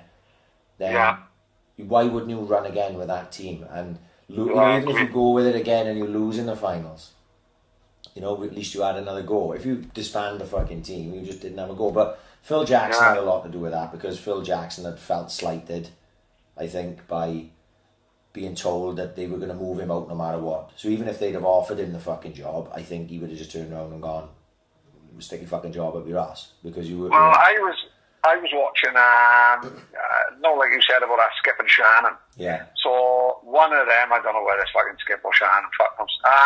Shannon is a black boy and Skip is the white guy. Skip is the white guy. So he had his own opinion on it, and he said all of this could have been avoided.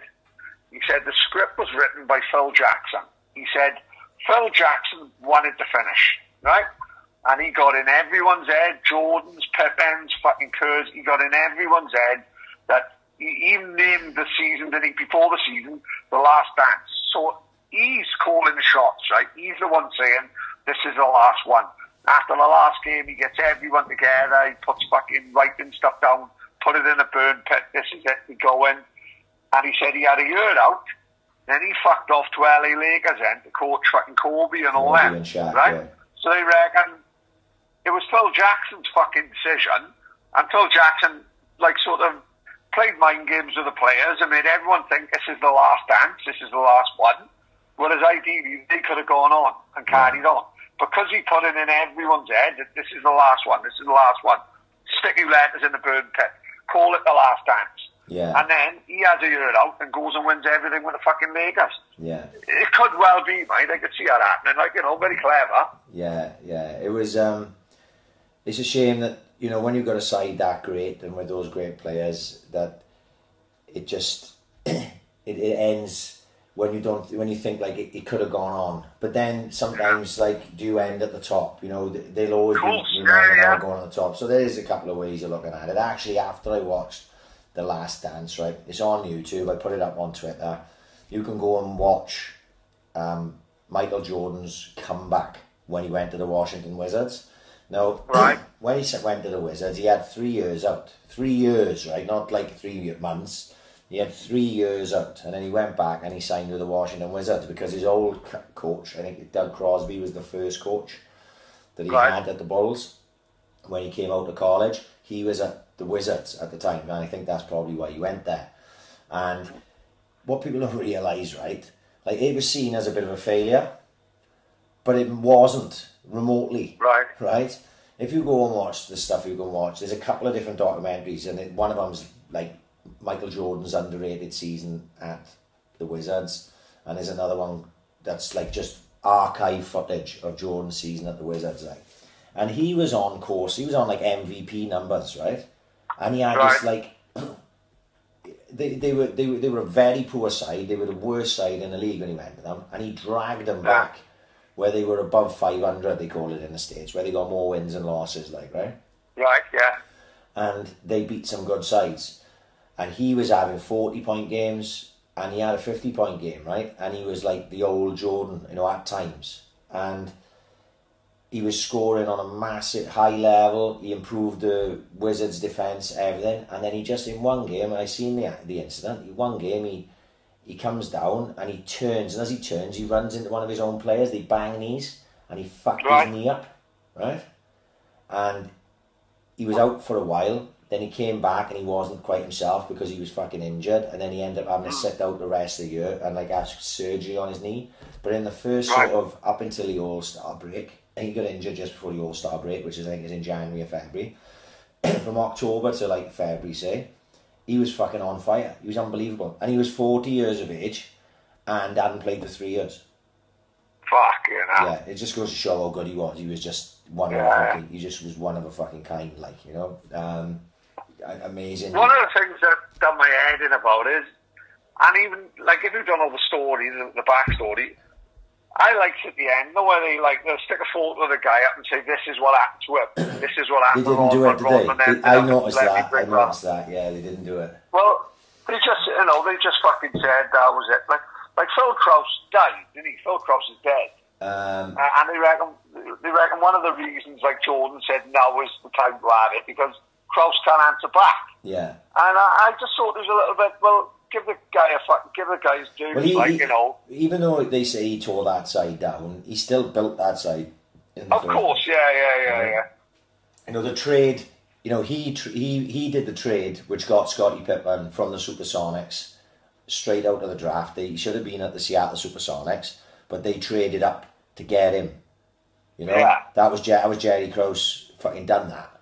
So, you know, you have to give him some respect, because without Pippen, you know, he was like the best Robin to Batman that they could have been, you know. Yeah, of course. Yeah. So you know, he needed to be respected for the things he did. You know, he brought in Horace Grant and these pieces around him. Even though Jordan's side was never that brilliant, truthfully, you know, he had enough to work with that he could create championship sides. So that was Jerry Krause that did a lot of that. So he needed to be respected. Of course. Yeah. You know? I did feel sorry for him. Because he, like you say, he got no right to reply, like, is he? You know? No, of course, yeah. And it is a bit sad like that, but there we are. That's part of the documentary, and you know, like I say, brilliant. I'll give it a little bit of time now. I'm going to give it some time, and I'll go back and I'll go through all that again. You know, just literally sit down and watch it again. But after that, I was talking to Maka, and Maka said, "Right, have you seen Celtics versus Lakers, best of enemies 30 for 30, right?" I was like, no. He said, "You've got to watch it." He said, "It's as good as The Last Dance." I was like, what? He's like, "Trust me." He says, "As good as The Last Dance." I was like, right, okay. So, by hook or by crook, I found the Celtic Lakers best of enemies 30 for 30. Right, where? Because it wasn't on YouTube, was it? It's not on YouTube, son, but there is many ways that you can find it, and I happen to have found it. Let's just leave it at that. So if we can find it, it is, and I'm going to go out on a limb, yeah, and it's not as long as The Last Dance because it's 3 episodes, right? But those episodes are 1.5 hours long-ish. Right? So let's say it's 4.5 hours. It is fucking unbelievable. It is amazing. You can tell ESPN, that's why The Last Dance is so good, because ESPN have been doing 30 for 30, right? Of course, yeah. And nobody, I don't think anyone has ever seen a 30 for 30 and gone, that was shit. It's amazing. Oh, it's like every single one. Every single one of them is amazing. Well, this one, right, Pad, have you seen it? No. You haven't found it, right? Not this one, no. You didn't find it, right. So, it's about the rivalry, right, between the Celtics and the Lakers. Right. So, obviously, so what happens, it works chronologically perfectly, right? This is what's great about it. You could go back, watch the Celtic for Lakers 30 for 30. So, in the 60s, right, the Celtics and the Lakers were opposing teams. Celtics were more successful.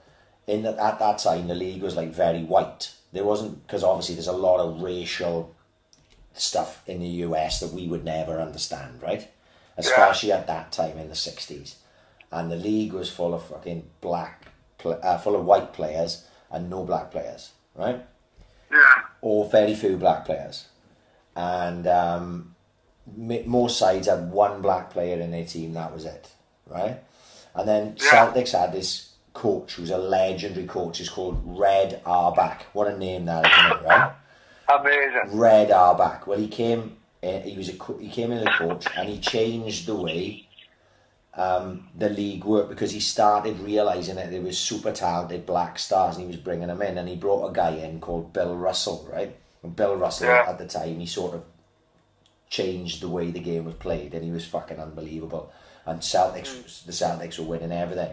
And the Lakers at the time were in Minneapolis, right, which is in Minnesota, something like that. They were the Minneapolis Lakers. I think I'm pronouncing that right. Yeah.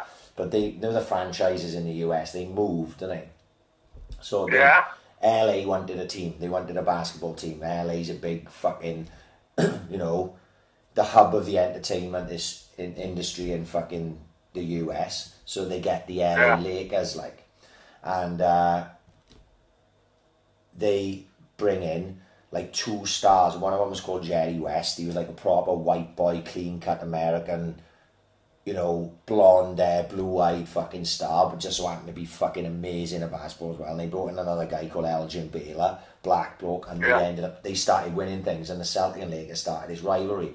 Well, the rivalry goes through then the 70s when Lakers had Wilt Chamberlain, and then it goes on. Kareem Abdul-Jabbar was he's still a leading goal scorer of all time in the NBA. Yeah. But and it's amazing to watch, right? Because you see this, there was so much racism at the time, is fucking unbelievable, right? Because when they show in stuff like the Celtics, because they're in Boston, they're a lot Irish there, Yeah, of course it is. Yeah. And American Irish, and the American Irish followed the Celtics, but they were they were really racist. They wanted all white guys in their team. They didn't want no black guys. Whereas the Lakers were a little bit more open-minded, and they had more black players. I think LA's got more black people there per capita, and the Lakers were supported by a lot of black people. So it was seen as a white versus black thing. So this whole section of this documentary is about the sort of racial overtones of it all, and it's like quite fascinating. Yeah. And then, which is mad to be talking about that today, isn't it? Well, obviously, yeah. So then what happens then, just by pure fucking coincidence, Larry Bird is in college and Magic Johnson is in college, and they're the same age. And this is how I came up with I asked Sniffer to do the artwork, because I had seen this documentary, and I said, it wouldn't be funny if I could get Paddy to look like Larry Bird and me to look like Magic, or vice versa. And that's when me and Sniffer come up with the artwork, which was up on Twitter this week. So they had a rivalry through college, and actually Magic Johnson's college beat Larry Bird's in the finals of the thing, but they came out as stars, and Bird went to the Celtics, and Magic went to the Lakers. Like, they were drafted the same year. And we talked about before, where like Larry Bird was seen as the great white hope, because by this point the league was dominated by black players, right? And Larry Bird was seen as this like great white hope. You know, he was going to come back and bring it back for the Whiteys, like, you know. Yeah. And that wasn't Larry Bird's doing. That was the media. You know, Larry Bird, by all intents and purposes, he seems like a fucking great bloke, like. Brilliant guy, lovely fucking guy. Yeah, and Magic Johnson went to the Lakers, and he was this young kid, and whereas the league was like pretty straight-laced and like, you know, everyone minded their P's and Q's and that, he played the game with this like freedom and enthusiasm that people had never really seen before. He played it like the Harlem Globetrotters play the fucking game, you know, and so it shows them coming through and their rivalry then as they go against each other. And basically from the 80s, for all of the 80s, they played each other 8 times. And the other 2 finals where they didn't play each other, the Lakers played the 76ers and lost, and the Celtics played the Houston Rockets and won. So they ended up winning 5-3, I think it was, in some shit like that. Lakers won the most. And it goes through that whole 10 years, and it is fucking unbelievable. You see the way the game is played then. You know, they're fighting in the middle of the court. And they're throwing elbows. Amazing. It's fucking incredible. It's absolutely incredible. But what's brilliant about it is if you watch that, and it's absolutely fucking enthralling, right? When you get to the end of it, actually, the bad boy Pistons end the Celtics run, right? So what you do then is once you finish that 30 for 30, you watch the bad boy Pistons 30 for 30, right? Right. So the bad boy Pistons 30 for 30 overlaps with the best of enemies because they come in then, they take over from the Celtics, and the bad boy Pistons win 2 back to back, right? Yeah. And then you watch The Last Dance. Because if you remember, at the start of The Last Dance, Jordan couldn't beat the Pistons. That's right, And then he beat them, and then The Last Dance plays on. So you could literally sit there and watch it all. And you would literally be watching... history of basketball. You would be watching 48 years... 38 years of basketball, basically, in a massive documentary, which is absolutely fucking fantastic. It's just... Honestly, that's what I did when I was off. After I finished The Last Dance, Mark told me about Best of Enemies. I watched it. I couldn't stop watching it. And then I watched Bad Boys straight after. And it's fucking... Honestly, it's just brilliant to watch. Because you don't even have to be into basketball. Like, I'm into basketball. So obviously it makes sense to me. But the stories that are in and around all of it. And what it does shut down is, remember there was like... Isaiah Thomas and Dennis Rodman said that they wouldn't talk about Larry Bird if he was... like they do if he was black. Because he'd just be another player. And that couldn't be any further from the truth. Really? Mate, the documentary shows Brilliant player. He's one of the greatest of all time, yeah. He just happened to be white, you know what I mean, in a black-dominated league. And he was one of the greatest fucking players of all time. And what you see is the characters, that's what I liked about it. Like, Larry Bird was a character, Kevin McHale was a character, and... You know, you've got Rodman and Isaiah Thomas, and you've got Magic Johnson, Kareem Abdul-Jabbar. They're all characters, and like you think about in football, what's more interesting, watching Maradona documentary, watching Gascoigne documentary, or watch some documentary about a team in 2018? Like, spot on, man. You know, because of the way the media plays, puts professional players in a position where they've got to watch their P's and Q's all the time. It takes the characters out of the game, like, because they're afraid to act out the front. Imagine Gaza now playing with the media tortured Gaza back in the fucking 90s. Imagine the media in this day and age with Gaza. Crazy, man. And crazy. All it does is it spoils the fucking sport, because you watch older stuff, you watch old football stuff, and it's like, oh, this is where the game was played, like, you know, and the same with the basketball stuff. But you watch more modern basketball, it's not the same. And because they're all the same as well, they've got to be, if they say something out of turn, they'll get fined by the NBA. And Premier League footballers, they say something out of turn, they get fined by the FA or the Premier League or something. And it just, all it does is, in the end, is just ruin characters, like, you know, the character of the game. So, but what I stumbled upon after watching all those things then was, they do ESPN. The next thing they're doing as regarding basketball, from what I can gather, is a Kobe Bryant documentary.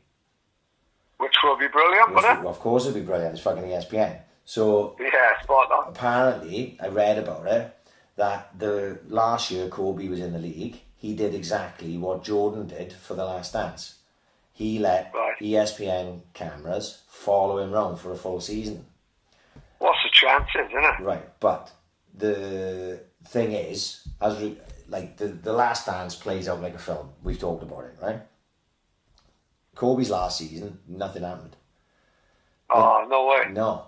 He was in a shit Lakers team. He had injured his Achilles, I think, the season before, maybe the season before that. Hadn't quite been the same since.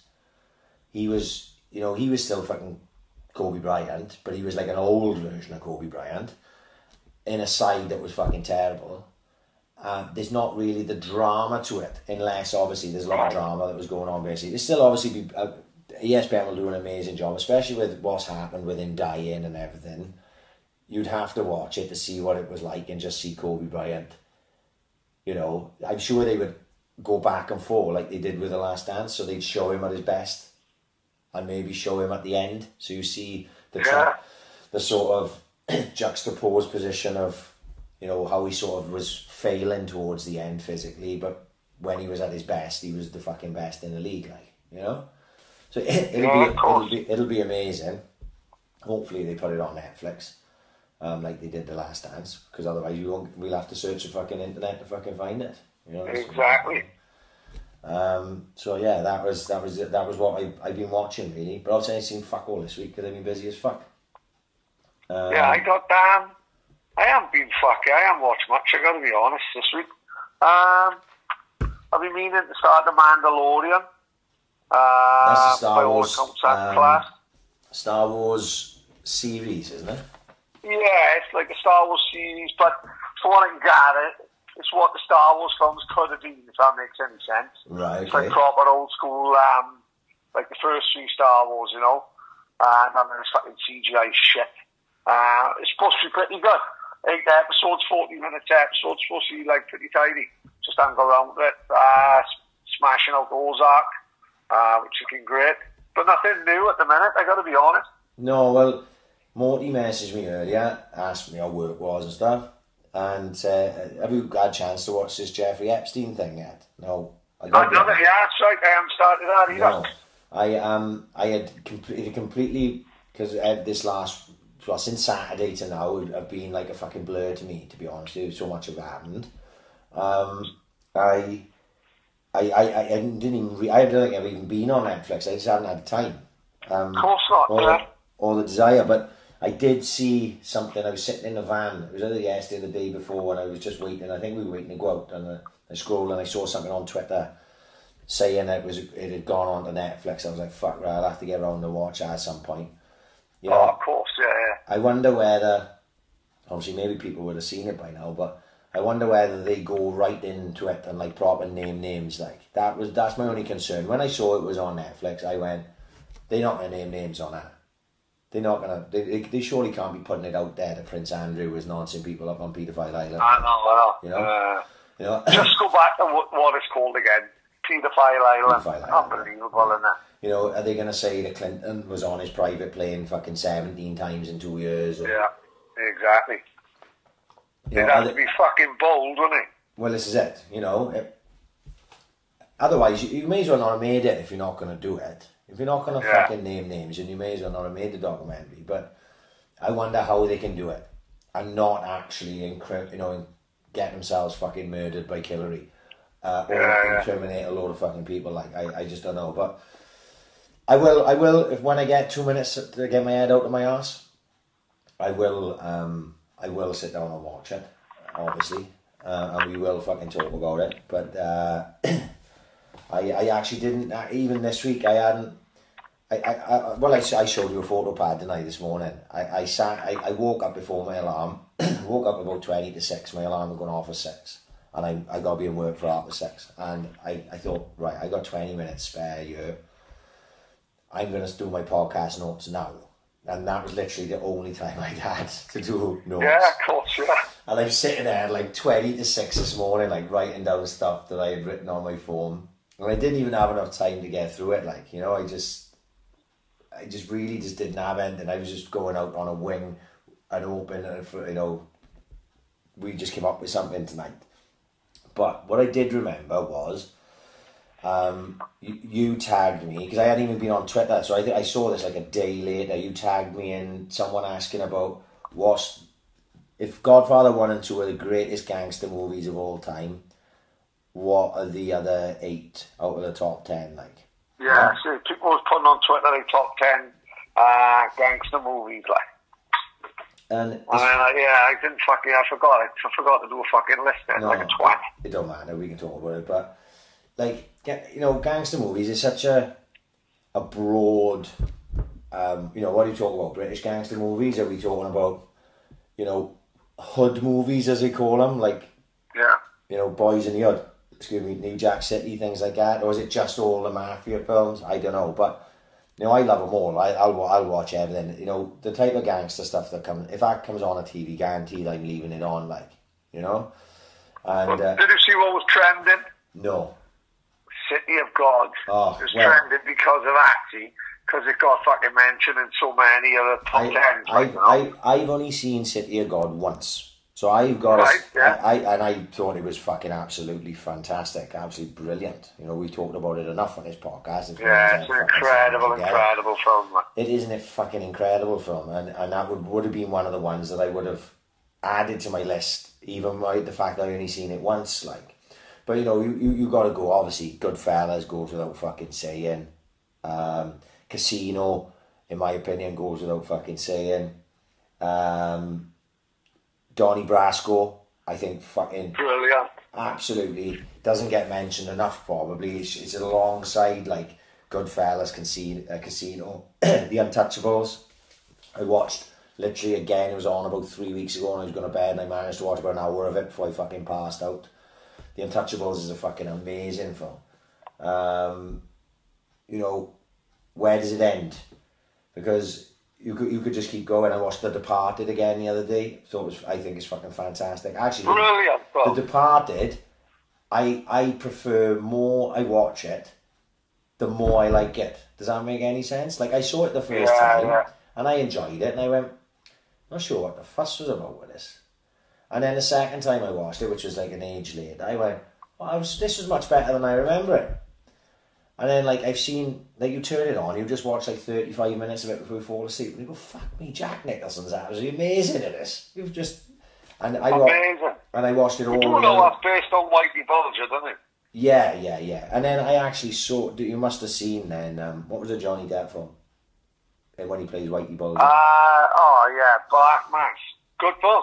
Black Mass, pretty decent. Yeah. But it's the same story as The Departed. It's exactly the same story as The Departed. Yeah, of course it is. Because The Departed is based on Whitey Bulger, you know, in Boston. But a brilliant film. I enjoyed it, you know, and, you know, The Departed's got to be up there. I tell you which one. I don't know if you ever saw this, but I loved it. And it's a proper old school film. King of New York with Christopher Walken. No, not seen it, man. Right. Now, I never saw that film, and then there was obviously I was into rap music and that, there was a skit in a rap song where they play a speech from King of New York, and it's Christopher Walken. Obviously it's pointless me explaining it to anyone who's not seen it, but it's a scene with Christopher Walken in King of New York, and it always stuck with me. It was like they played that scene and then the song kicked in, and I was like, where's that fucking from? And I can't even remember how I found out it was from King of New York. And then I watched it. And King of New York is a cracker. It honestly is a fucking belter. Frank White, the King of New York, and that's Christopher Walken. Real good film. And most people never even fucking heard of it. Like, American Gangster, that's a cracker. I think American Gangster absolutely is fucking brilliant. Just before we go off Christopher Walken, I forgot to mention last week, if anyone got Amazon Prime and they fancy a classic, Darryl got me onto this film years ago. There's an old Christopher Walken film by David Cronenberg called The Dead Zone. Seen it, mate. Have you ever seen it? Amazing. Absolutely. Stephen King film. Stephen King book. Tour de force of cinema. Yeah. It's a Stephen King book. That's it, yeah. Yeah. Amazing film. I read the book, and I read the book and I saw the film after. Amazing, Christopher Walken. Book any good? Yeah, from what I remember, but I read it a very long time ago, and I actually saw the film a very, very long time ago as well. I'd have to rewatch the film, but I remember it being fucking brilliant. I loved Stephen King. See, when I was a kid, I used to read Stephen King. Well, that's all I used to read. Really, I used to read. I was a bit of a read. I remember saying to Lily. Lily asked me something about, do you read much? And we was in a conversation. I was like, no, not now. Like, you know, I got Netflix. Fuck am I going to read for? Like, you know, numb my brain with fucking documentaries and The Last Dance on Netflix before I fucking. Well, this might change now. Like, I listen to audiobooks tonight on my round, like, to go 5 hours a day. So you might be doing the same thing in the van now. This week I listened to the story of Ray Kroc. No, we talked about the film before, the founder. About starting McDonald's. Yeah. And I downloaded the book. It's really fascinating, amazing about the guy who, not the McDonald brothers, but the guy who took over the franchise and all that. And the book is very different to the film. Where the film says, the film will say, picture the Ray Kroc as the villain of the piece. Whereas in the book, the McDonald brothers are as bad as him, really, because he wants to expand the business.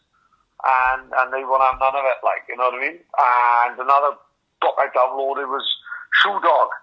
I think it's called Shoe Dog. Anyway, the story of how Nike got started, which I think would be amazing as well, like, you know. Yeah. Oh well, maybe I'll have to start getting into that type of thing. Like I said, as I've sat there, I'll be out on my own. But you see, the thing is, when you're out there now, I probably have to put my mind to it because I'm not in Swansea, by the way.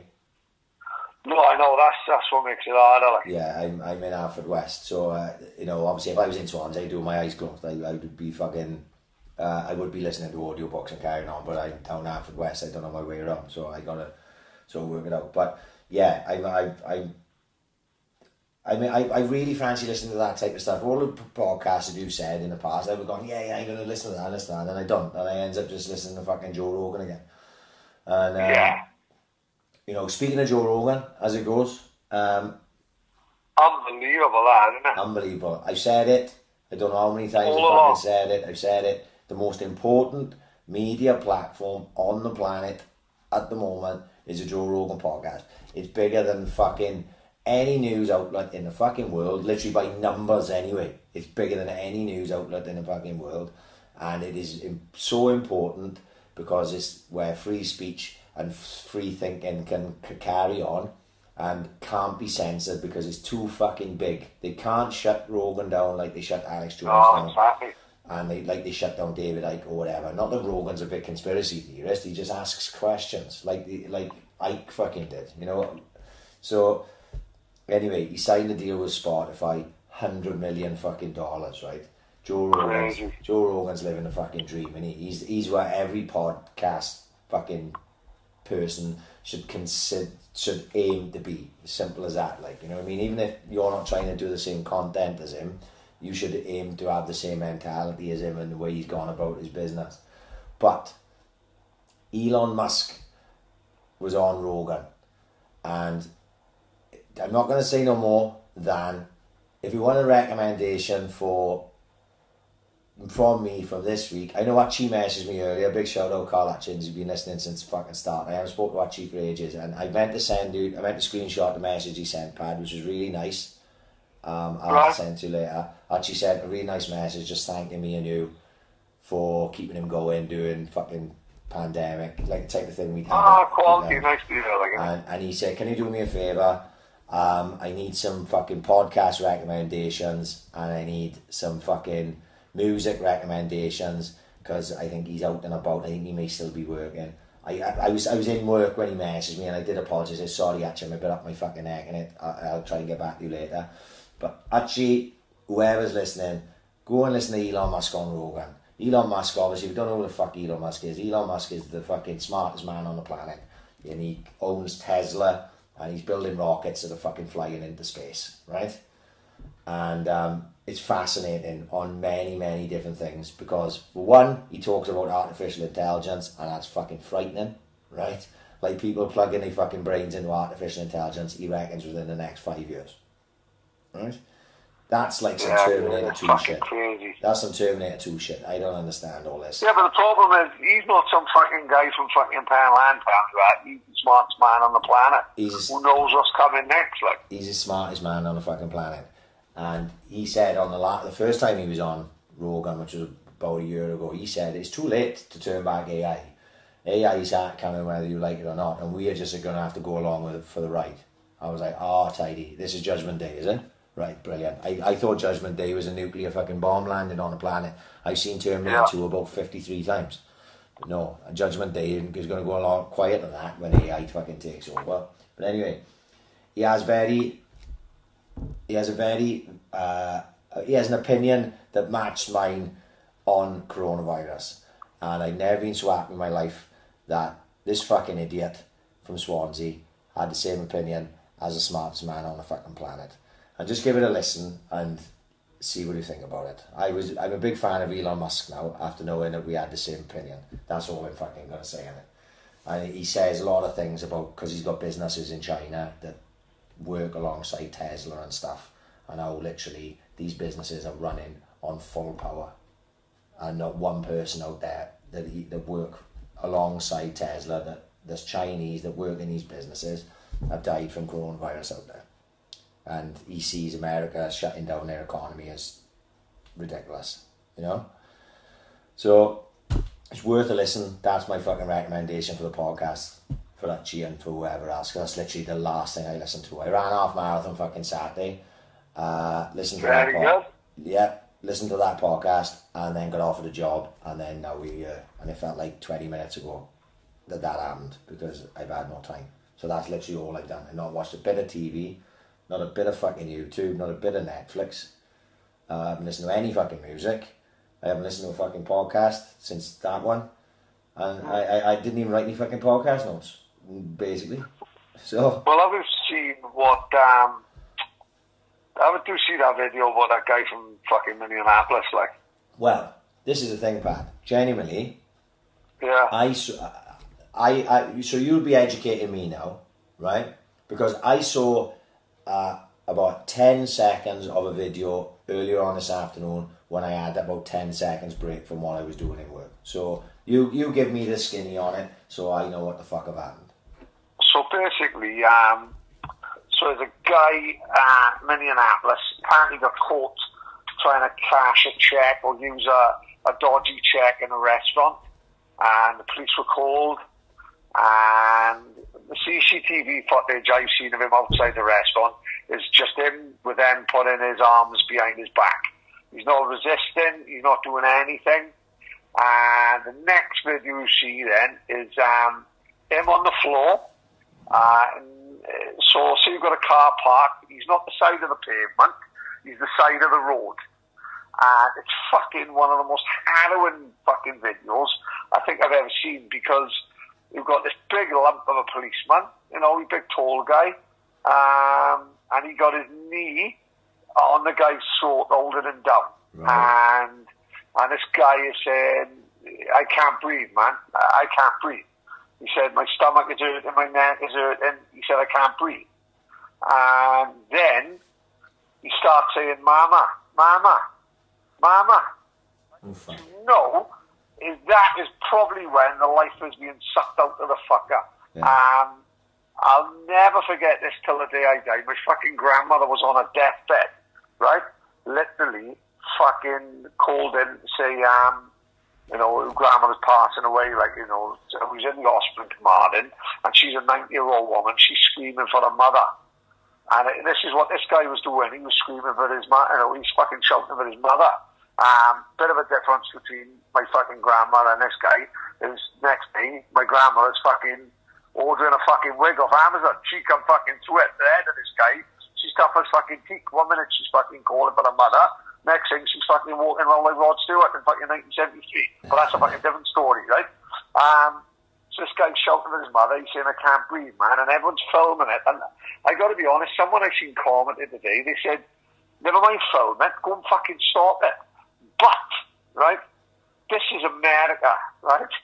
If you run onto that fucking carpet and push him off, the carpet to the side of him is probably going to shoot you in the fucking head. Yeah. Right? just all very well saying, run and push him off, like, stop it.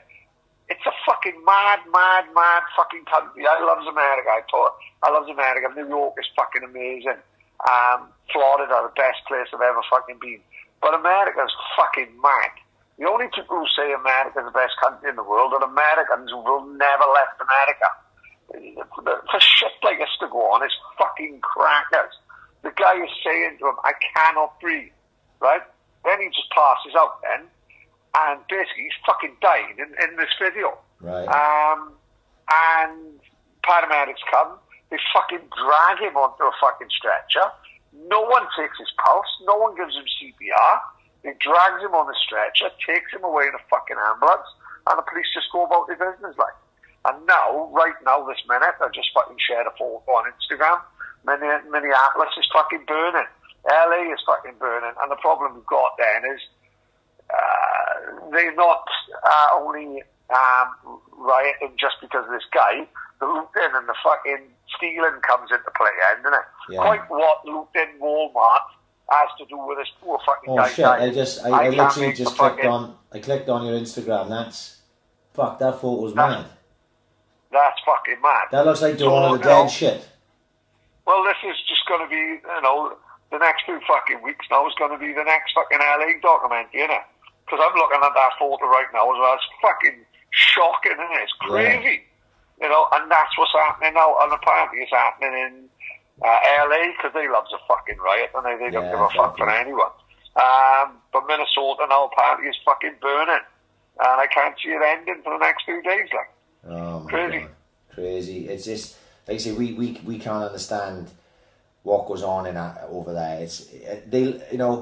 You'd think Americans and Brits have got a lot in common, and we don't really. We are fucking worlds apart, like, miles away, man. I would definitely say, as regards us, like me and you, Welsh maybe.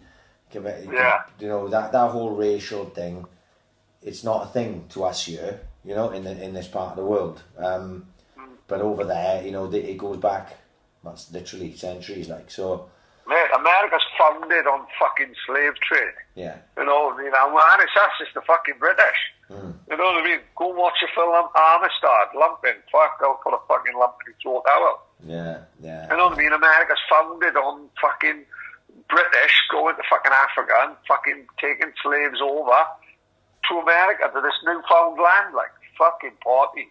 And that's only, like, what, 4 generations ago, maybe? Well, my grandfather would be 2 generations. 4 or 5 generations, maybe, yeah. Yeah. You know what I mean? It's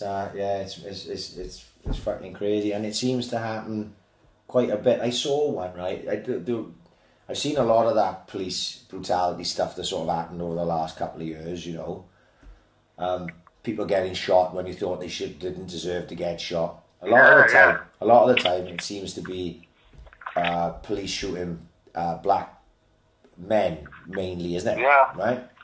That's that. But I saw one where a white kid got killed, right? And it is one of the most mental things. I can picture it in my head now, right? So, because what I heard about it was the copper that shot him got off with any sort of wrongdoing, right? Yeah. Now, they must have been in a hotel or something, and police had been called to a room. Don't ask me what the fucking backstory is. Been called to a room, and this kid walked out of the room, right? And he's surrounded by, you see it from the copper that kills him, body camera, right? So you hear and see everything from the guy who kills him. And he's got like an automatic fucking rifle, like, not just like a handgun or fuck all. He's got a proper assault rifle. He's pointing it at him. He's telling him to get on the floor. Well, this kid just hits the floor, right? Because he just looks like some nerdy kid. And he hits the floor face down. He's got his hands on the floor. And the copper is probably 6 feet away from him, screaming at him, right? And he's screaming at him to the point where you can't really even probably understand in the stress of that situation. I've fucking seen it. I've seen it, man. I've seen it in the hotel. In the hotel, yeah. And he says, if you like, he's screaming at him so much that he's actually giving him mixed signals of what he should do as well. And then the kid ends up lifting his head up, and it's obvious that this kid is unarmed, and the copper fucking just guns him down as he's laying on the floor. And I remember seeing it, like, and it's not graphic as regards to gory or, you know, anything like that. And I think sometimes it obviously doesn't need to be to stay with you, like for me to be thinking about it now. Only one time I ever saw that video. And I was just like, what the fuck was that copper thing? What was his big concern with that guy there? Because that's not racism, is it? Right? He's killed a white guy, right? So if it's black, you can just trigger fucking happy. That's trigger happy. Yeah, that's what I'm trying to get at. Like, if that kid is black, does exactly the same thing the white kid is. You can go, well, maybe that cop is a fucking racist cunt, right? But this guy was white as the fucking, you know, the snow. Like, he was white as fuck, and this cop has still just gunned him down as if he was nothing. So that makes surely the cop is just trigger happy as fuck. You know, and he got off with it, that fucking guy. I don't know how you could watch. Unbelievable. How can you get off with that? How do you get off with it? I don't know how, and like I say, I've seen a few, and a lot of them I can't work out how the fucking coppers have ended up getting off with it. But that one, how the copper can get off with that, I have no idea in the world. The kid does nothing. He's obviously scared for his life, probably pissed himself while he was fucking on the floor. And he got gunned down. Well, it's fucking funny enough, this guy last night's video, fucking piss. You can see the piss rolling under the car, like. Oh, do you know what? Now that you've talked me through it, that's enough for me to know that I don't need to see it, like, you know. Yeah, I don't want that. Not great, like. No. Put a black cloud over my day. It's like I say, America's a crazy fucking place, and now more people will die because of it. Because spot on. Because people will go out and riot. And people who are completely innocent of anything will die now because of it, because of that, and the actions of one man, and for whatever reason he did what he did. You know, it's a crazy fucking thing, like crazy fucking place. And see, this seems to keep happening all the time, doesn't it? You know, and obviously for us, the famous one is the Rodney King, you know, in the LA 92 documentary. You know, if you don't know about it.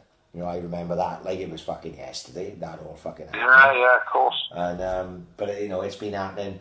You watch a film, Boys in the Hood. We were talking about gangster films earlier. It's not quite a gangster film. I wouldn't quite put it in that bracket. But you know, you watch the film Boys in the Hood, and you see the brutality in the film of what. Yeah. Just because they were black. And the main characters in that film, Ricky and Trey, played by Cuba Gooding Jr. and Morris Chestnut, tells you how many times I've seen that fucking film.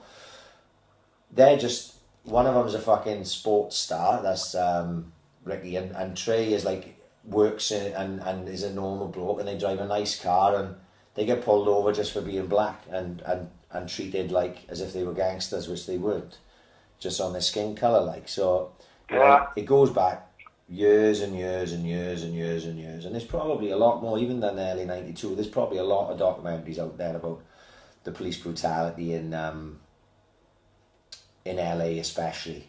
Like, they say the biggest gang in LA was the police force, you know?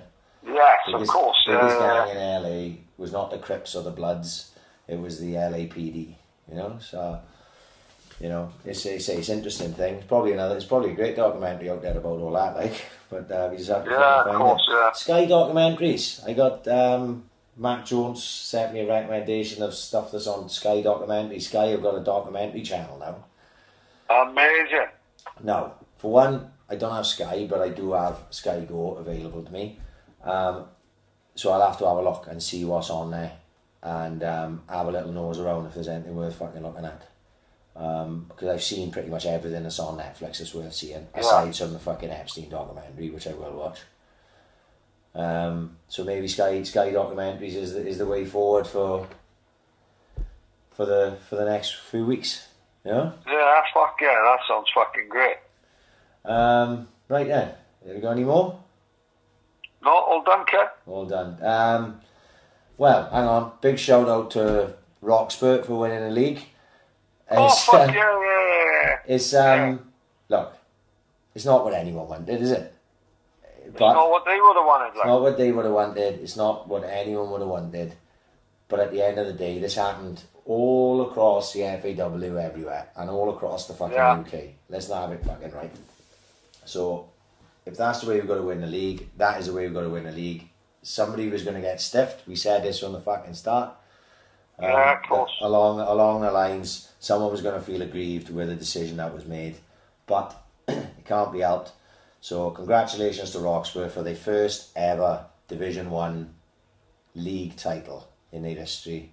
Congratulations to all the boys involved. Obviously, I got a lot of connections with the club over the years, played for them myself. So well done to all those boys. Big shout out to Dave Treadmore. Big shout out to my Uncle Di, who bled and put his heart and soul into that club for God knows how many fucking years, and still does, week in, fucking week out, picking boys up and getting kits cleaned and fucking dragging boys to football. And you know, he's a proper, when they say legends of the Swansea Senior League, there's no more bigger in my eyes than my Uncle Di. Oh, yeah. For what he's done. And just for him to be involved in a club that won the first division, I know it's a big deal to him because he's put so much into it. So, you know, congratulations to all those boys. And if you didn't win the fucking league, get over it. Get back next year and go after it is the best thing you can do, because it was taken out of your hands anyway, so there's not much that can be done there. Right. I don't think anyone will want to win it like that. Like the seconds won their fucking league into that. No, you know what I mean? Nobody would want to win it like that, but nobody had any choice in the fucking matter either. So, you know, it is what it is. Roxburgh were top of the fucking league, and that's the way it goes. So, right, we're going to get the fuck out. Yeah, obviously, big shout out to all the sponsors. JMW Eaton, Key Workers, they're always out there. Boss Brewery, they're doing virtual fucking pub nights now. Boss Brewery are, fair play to them. They are trying to fucking adapt. They're delivering like fuck. So big shout out to Boss. The Bunkhouse, you can get all of their food and everything. www.bunkhouse.co.uk. It's supposed to be lovely as well, isn't it? Mate, I just got to get around to doing it. I haven't had a dairy since it reopened. I still haven't had a Daddy-O's since it reopened, and I haven't had a fucking Bunkhouse since it opened. But I am up for a Bunkhouse. 100% old school all weekend, keeping us all raving, and Funky Pump keeping us fucking fit. And oh, by the way, we've been asked to do. Have you seen Greg Pickett interviewing the DJs? I don't know whether you might not have had time. Oh no, I've loved them. So Greg is like interviewing all the 100% old school mob. Right. Love it. Great. Fucking really good. Enjoyed them. No, just fucking like Nicky Grove being fucking DJing in town for 20 fucking years. Right. I know you heard about Quidgen and Martha's and fucking. Yeah. They've been really fucking good. Really interesting. And I think like that type of music is making a bit of a fucking comeback in the city, maybe. Well, I hope so. I hope we got something to do with it. We'll claim responsibility anyway, even if we haven't. But then he said he wants me and him to go on there to talk about the music we've been into over the last fucking 30 fucking years, which I fucking would absolutely love to fucking do. Greg, give us a time and a place. And it'd be totally, yours would be totally different than mine. Yeah. But mine would go from fucking Martha's Day through to Quidgen, through to Escape, through to gigs, through to holidays abroad. Mate, I'd fucking love to do it. Talk about music. We'd have to do it separately because our music is so opposite each other in a lot of ways. Apart from the 100% old school fucking type of stuff. You know what I mean? Yeah, spot on. But yeah, Greg, you know where we are. Give us a shout, son, and if he wants us fucking come on, if it's together or individually, I'd be up for doing it. If as long as I can fit it in. Yeah, it'd be great to have a chat to Greg about music. I have been speaking to Greg off and on, obviously, all through lockdown, because obviously I'm big into 100% old school. I get it on every time I fucking can, like, you know. So I love what they do. I'm just a fan. That's what I said to Greg. Greg messaged me, he said, "Oh, thanks for mentioning us on the podcast." I said, okay, I mentioned it not because I feel like, you know, we owe you or anything like that. It's because I love what you do. I genuinely fucking love what they do. So my missus loves what they do. She's fucking right into it now. It's because we've been listening to it all through lockdown. So the soundtrack of our lockdown is 100% old school. Let's put it that way in my house. So, you know, I'm a big fucking fan, and they're still out there this weekend. They'll be out there again. Even in the week now, I think there's not a fucking day that 100% old school is not. No, fairness. But giving content, like, you know, listen, no, at this time when it's fucking, so, you know, there's nothing happening. I love putting the fucking video on and sitting in the sun up front. It's fucking great. Yeah, I stick it on, I put it on my iPad, you know, from Facebook, and I put my little not my little Bluetooth speaker, I got a decent Bluetooth speaker, and I put it on, and I fucking turn it up, and I'd be cooking, or I'd be out, take out the back of me, and I'm having a fucking bevy or whatever, and the sun's out, and 100% old school's playing, I'm fucking happy. It's like Sundays in Indigo. I'm thinking to myself, yeah, let's get some Gurners in. Oh no, I can't, because I'm routine on the kids. I better not do that, like. But you know, it's just, that's just what it is. It's fucking great, and you know, I say I love it. I'm a big fan. So Greg, if you want to fucking hit us up, mate, yeah, we 100% fucking up for it. Aside from that, we're gonna get the fuck out here, and we'll hopefully be back next week. You know. We will, son, we will. We'll be back next week. So, Pad, we're going to get out here. Say to that, son. Top man, son. Speak to you in a week. See you later, and we're out here. Peace. Have a good one.